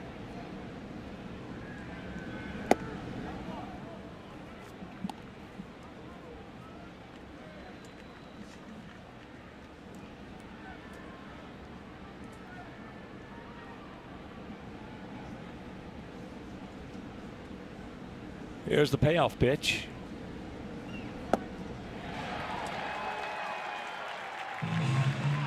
There was 94 on the outside corner, right around thigh high. He struck out a guy that's pretty tough to strike out in Omar Narvaez. Perez wants it low and away, and he fills up the glove. That's just an easy motion Yep. for 94. That's why, I mean, I just thought the world of him last year. They got to make a decision if they want to use him as a starter or a reliever. First pitch strike to Davidson at 93. He pinch hit for Cody Ashe.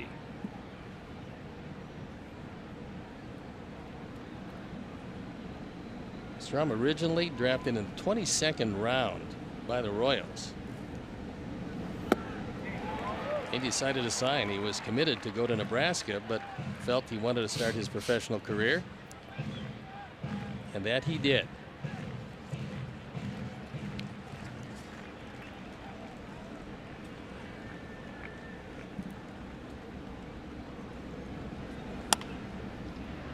Hit softly to Escobar.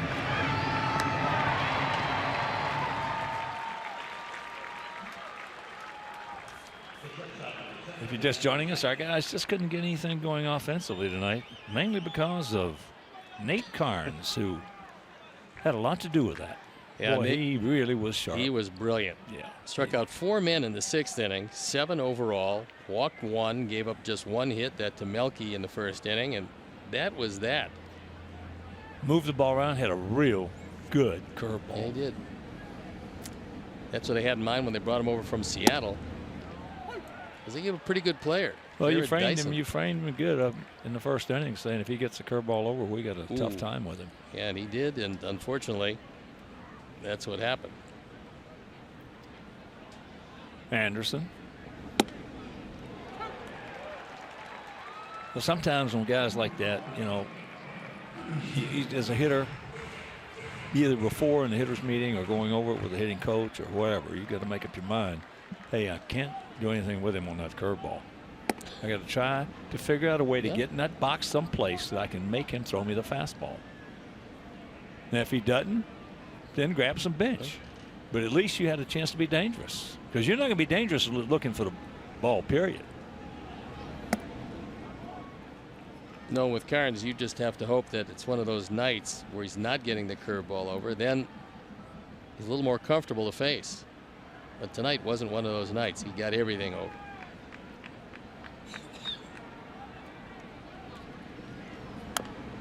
Yep, that scoreboard will tell you everything you got to know as a player and a fan about a game. And if you look at that scoreboard right now, that'll tell you that Carnes was getting everything over.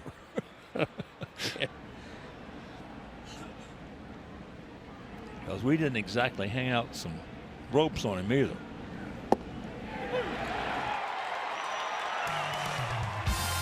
One, two, three, inning, go to the bottom of the 8th, trailing by a fistful.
All right, our Chuck, thank you.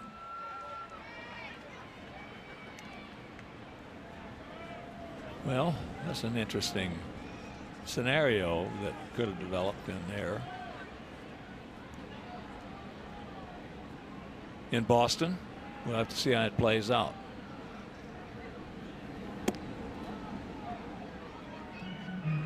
Kane leading off. He's 2 for 3, a single and a triple with an RBI.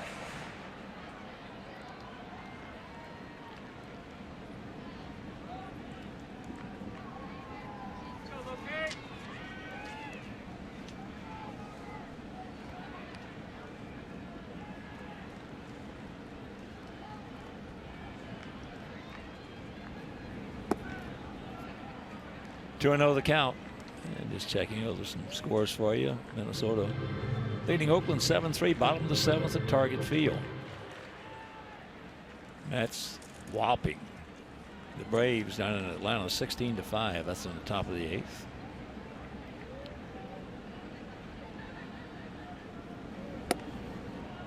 Come back and get him. No walks.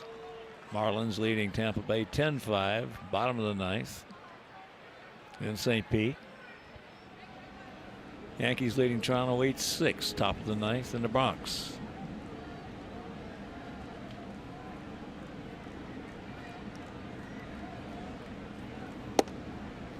There's one. Come back and get him. Milwaukee at St. Louis postponed earlier. Cincinnati beat Pittsburgh 7-2. And on Cincinnati.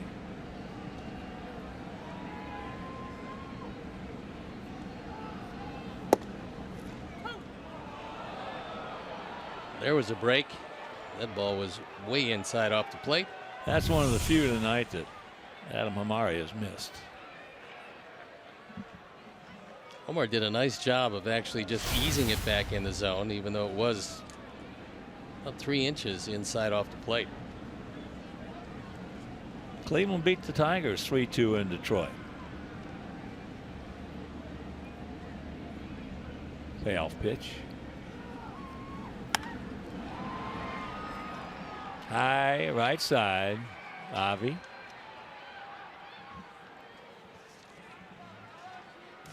Sox are back on CSN tomorrow afternoon to wrap up the series against these Royals. Coverage starts tomorrow at 12:30 with White Sox pregame live, and stream the game at csnchicago.com.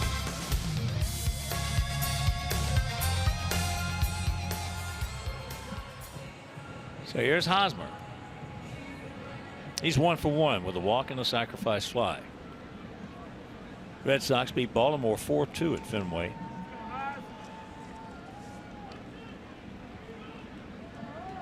Washington beat the D-backs 2-1 in D.C.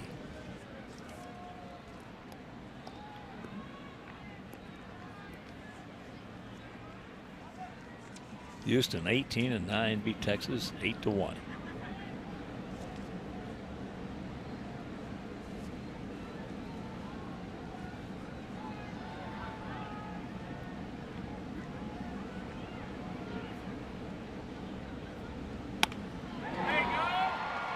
Just muscles that one through for the base hit.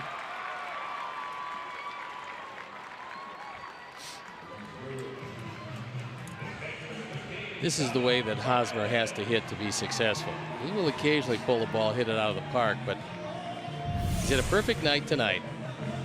He's used center and left field for his 2 base hits. Sacrifice fly coming in the 6th inning to go with it. If Hosmer takes it to the opposite field, he's pretty good. Well, usually when guys get jammed or jammed themselves, they're usually swinging the bat pretty good.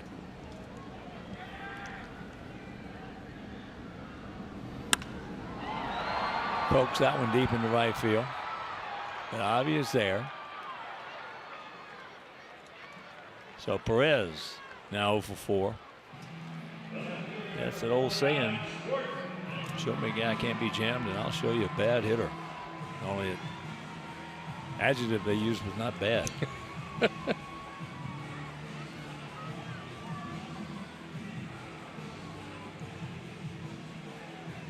Gordon, one of the many Royals, just off to a really slow start this year.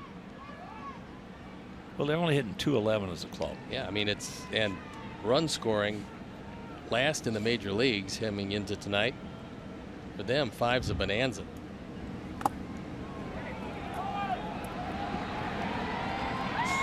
That's a wild pitch.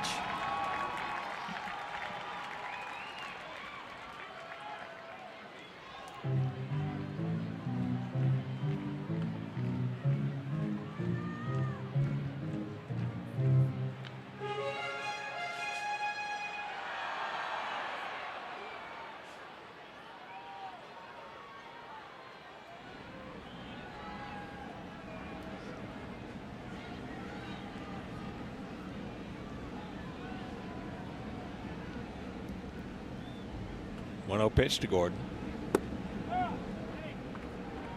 And it's 2-0.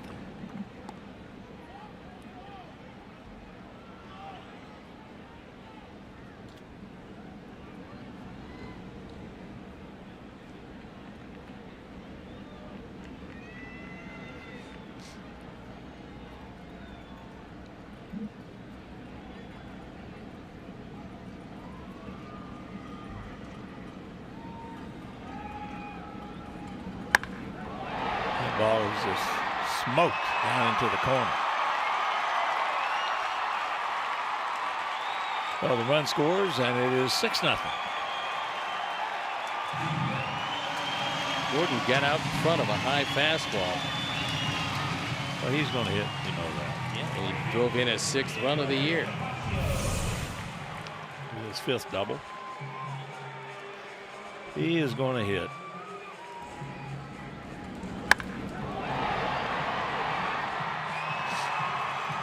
But old saying in baseball,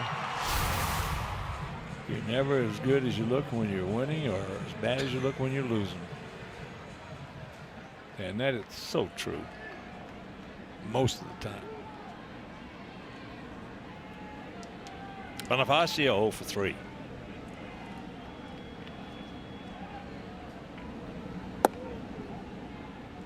Close pitch, didn't get it.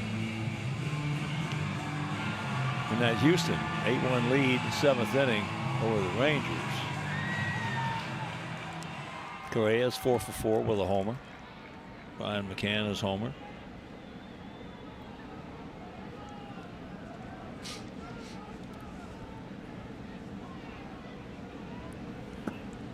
That Houston bunch is a really good team, and with Texas off to the kind of start they're off to, and Seattle off to the kind of start they're off to, really very tough for the Angels to play consistent enough to make sure that Houston doesn't run away and hide in the West.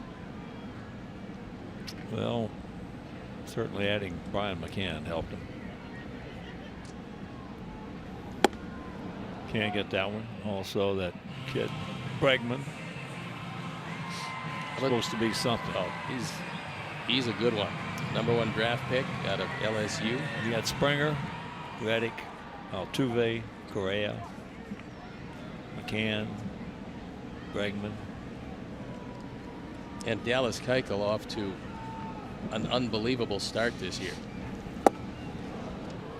2-2. Right here, 6-9-1 for them. 0-1 and 0 for us. One hit coming in the first inning. If you're just joining us, a line drive single in the left field by Correa.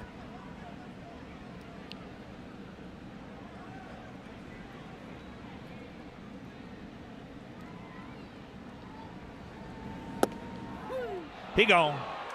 They pick up one. We're into the 9th. We need a bunch.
Yolmer Sanchez will lead it off. He'll be followed by Cabrera and Abreu. We trail it by 6 against this good-looking young left-hander. That's Strom. Yolmer 0 for 3 tonight. Takes first pitch strike.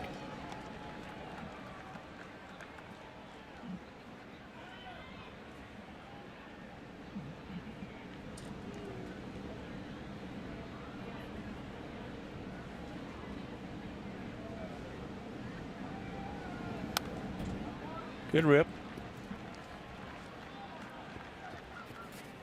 Strom is now changing speeds on his fastball, which is very unusual for a young pitcher, especially a young left-hander.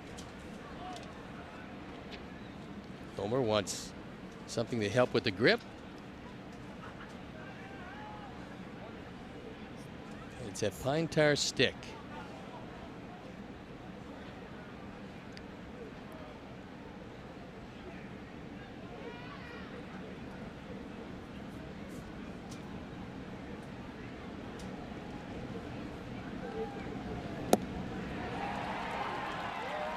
One out.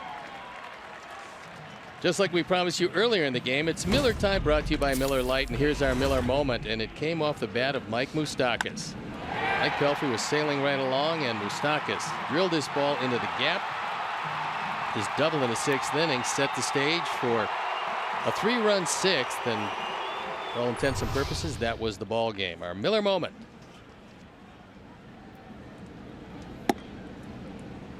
Cabrera takes ball 1. One hit for our guys.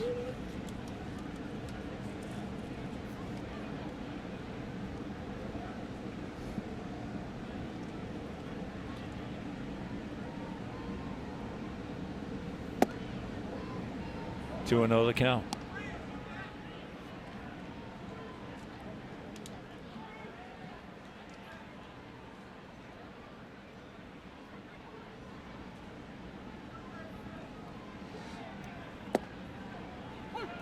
There's one.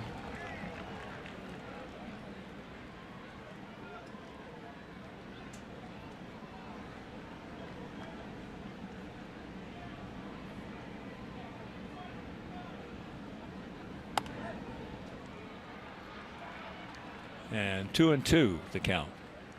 Arrieta in that game. Cubs against the Phillies. Cubs leading 5-4 8th inning. Arrieta went 6. We have 3 runs, 1 walk, 7 strikeouts.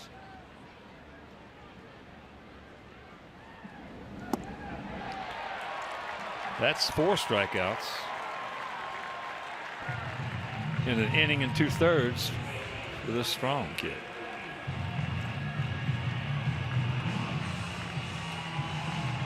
To me, he's got a very good chance of being a starting pitcher. Although they're working him out of the pen, his stuff is good enough, and he's got a strong array of pitches. He can change speeds off the breaking ball, has a curve and a slider. They wonder about durability, but he's going to get stronger. Well, there's one. There are a lot of things that teams wonder about. I mean, it amazes me. Let them go out and play. Yeah. See what they got. As he was a starter up until he got here last year. That ball hit high and deep, and you can put it on the board. Yes. Number 3 for Abreu, and we won't get shut out. It's a 6-1 ball game. 3 and 12 on the power numbers. And that just the second hit as Jose takes him deep. Our Ford home run replay. He got a hold of a curveball. This one didn't do a whole lot, and he just reached down, took it into the bullpen. So here's tied. Well, the big thing here, you're trailing by 6 up until that home run. You don't want to, you just hate as a team and as a hitter, you hate to get shut out. Don't want to get shut out. I don't know, it's just something about it.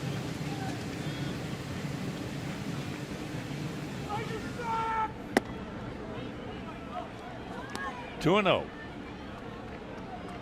last opportunity to extend that 9-game hitting streak. Compliments of Jose, who kept it alive.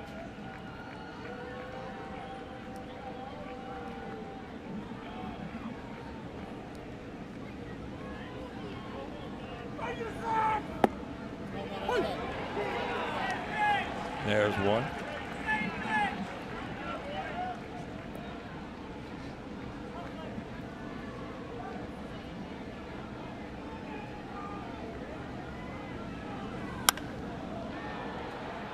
So the streak's going to come to an end, and that ball comes down, and this ball game is over. So we get on the board, but if there's one bright spot in the game for us tonight, it was first 5 innings for Mike Pelfrey. I thought he was terrific. He just ran into a guy that wasn't going to give you anything, and Nate Carnes was a little bit better. Mike Pelfrey for 5 was good. Tired a bit in the 6th, and the final game of the series tomorrow. Get your rest. It's an early one. All right, so for my partner, Steve Stone, our Hall of Fame director, Jim Angio, our producer, Keon Dolashahi, our associate producer, Dave Ross, the executive producer, Jim Corno Jr., very fine technical manager, Mark Harper, also for Sherry, for Janice, for Jeff, Rich down in the truck. This is a Hawk. So long, everybody. Coming up next, the Subaru Postgame Live. You've been watching Chicago White Sox baseball on CSN Chicago.